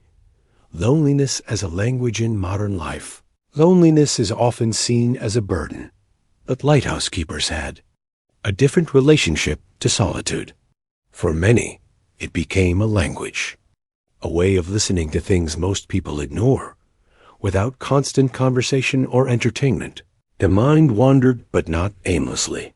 It noticed small things, the angle of sunrise on a Tuesday in June, the difference in how snow fell in October versus February, the sound of a ship's horn that hadn't passed in 3 months. Keepers wrote letters, hundreds, over years, knowing they might not be answered. They wrote poems, described dreams, counted birds, not out of madness, but attention. Even when they were posted with others, speaking aloud was often rare. Some towers had rules against idle chatter, especially in the lantern room, where concentration was paramount. And yet, some of these men became deeply philosophical, not from reading, but from watching. listening, waiting. Night, thoughts the night. Brought different thoughts than the day. It's one thing to tend a light at 6 p.m. with gulls still circling the cliffs. It's another to do it at 2:43 a.m. with black water below and only stars for company. Many keepers described a sense of time dissolving. Days melted into weeks. Clocks mattered, but calendars blurred. You could forget what year it was, but still know by instinct when to light the flame to the second. Some keepers had phantom memories, hearing voices long gone, or swearing they saw ships that weren't there. One man, stationed at the desolate Bishop Rock off England's coast, reported hearing piano music drifting from the waves. Another believed he was being watched by sea spirits, eyes just beneath the surface. Were they hallucinating? Maybe, or maybe their minds had simply opened to layers of the world the rest of us drowned out with noise. Bond with the light over time. Keepers began to see the light as something more than machinery. It was alive. In a way, it had a mood, flickering in bad weather, burning bright on cold, dry nights, sputtering when neglected. To light the lamp was an act of offering, a kind of quiet magic, not for show, not for self, but for others. Always for others. There's something quietly noble in that.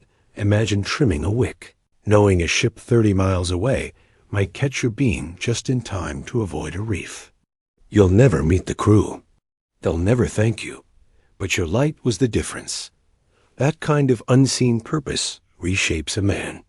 Endurance and quiet pride. The job didn't get easier, but it did get deeper. Over time, many keepers reported a sense of peace that was hard to explain. Yes, they missed their families. Yes, they wished for fresh food and company. But they also developed a kind of quiet pride that most people never experience. The pride, logbook with 10,000 perfect entries, a light that never once failed, a storm survived without complaint. When they finally left, when automation arrived or retirement came, some felt unmoored. There are stories of ex-keepers returning to their towers just to walk the steps again, to hear the wind whistle through familiar cracks, to run their fingers over the railing they'd gripped through 400 storms. One man, after leaving, said simply, "My mind was quieter when I kept the light." To keep the lighting the end, that was the purpose. To keep the light, not for glory, not for medals, not even for thanks. Just because someone had to. Someone had to make sure the lantern burned, that ship stayed safe, that the breathing of the sea remained watched. It was a simple calling, but it held the weight of the world. Section 3. Shadows in the lantern room. The sea hides many things. Even when lit by a brilliant lantern, it keeps its secrets just beneath the surface. And so, too, do the stories of those who watched the waves from their isolated towers. Some lighthouse keepers quietly recorded strange moments, incidents that broke the steady rhythm of their lives like a pebble tossed into still water. These weren't stories told with drama.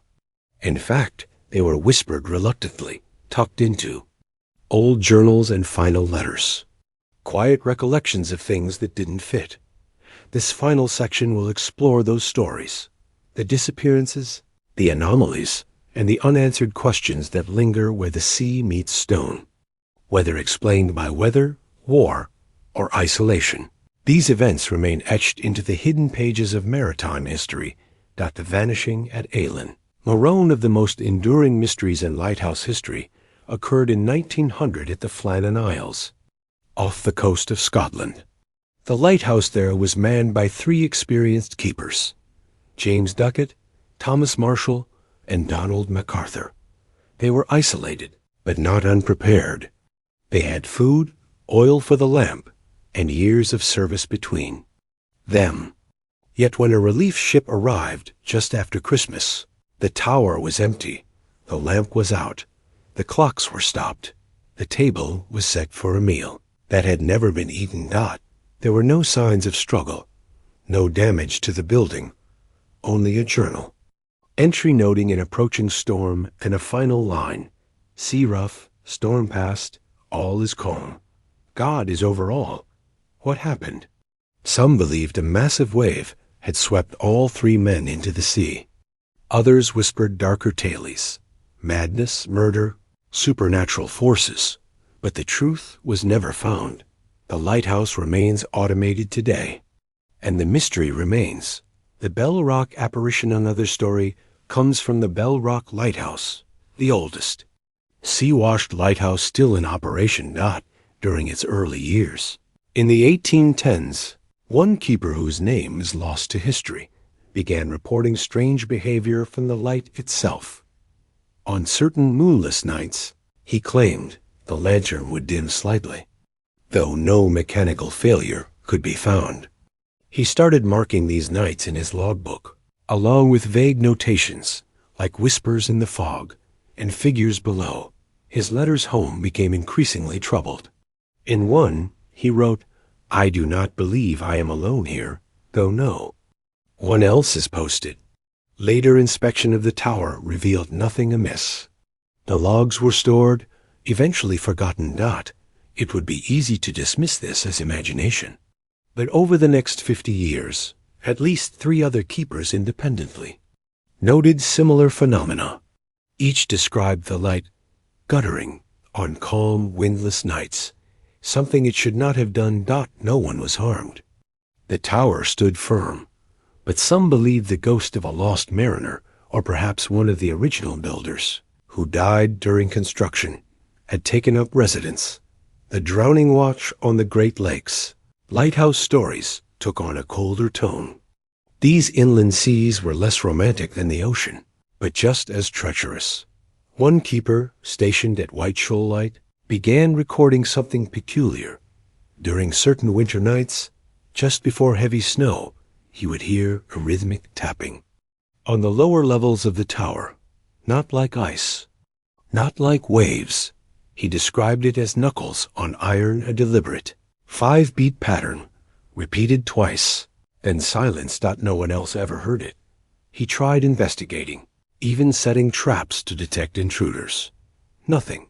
Finally, he wrote in his log, "If it's the lake asking to come in, I must keep saying no."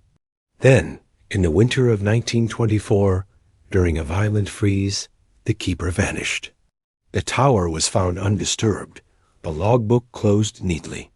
The light was still burning. To this day, lighthouse enthusiasts call that sound the drowning watch. The window that faced nowhere in certain towers. Architectural oddities gave rise to stories. At the St. Catherine's Lighthouse on the Isle of Wight, a small window in the stairwell faced directly into a blank wall of stone. It served no purpose.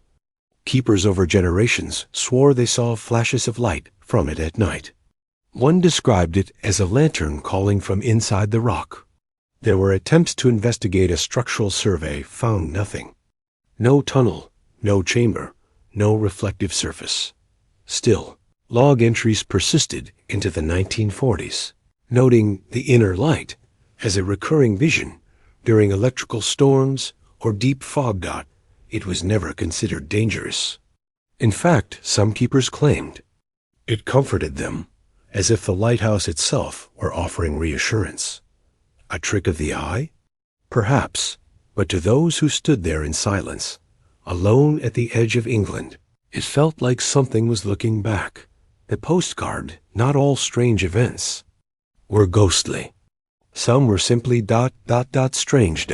In the 1960s, a keeper stationed at the Tillamook Rock Light off Oregon's coast began receiving postcards. One each week. No return address. They contained mundane images, sunsets, lighthouses, ships, and brief. Polite messages. Hope the lamp's burning bright. The waves are fierce this week. I dreamt of the lens again. The keeper, initially amused, later grew uneasy. He asked his superiors, who denied sending anything. Eventually, a note arrived saying only, "It's your turn next." The mail was traced poorly. Postmarks came from different cities, sometimes states away. The keeper left his post soon after. His replacement received no further cards. To this day, the sender remains unknown. Automation and the end of an era. By the late 20th century, most lighthouses became automated. Their keepers, once essential, were retired.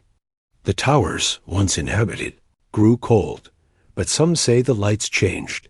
Reports emerged from sailors and pilots. The beams seemed slower, less responsive, almost hesitant. Of course, this wasn't true. The machinery was exact, reliable, but still some. Mariners claimed that, in the automated age, the lights no longer had eyes. They no longer watched. This, perhaps, was the strangest loss of all.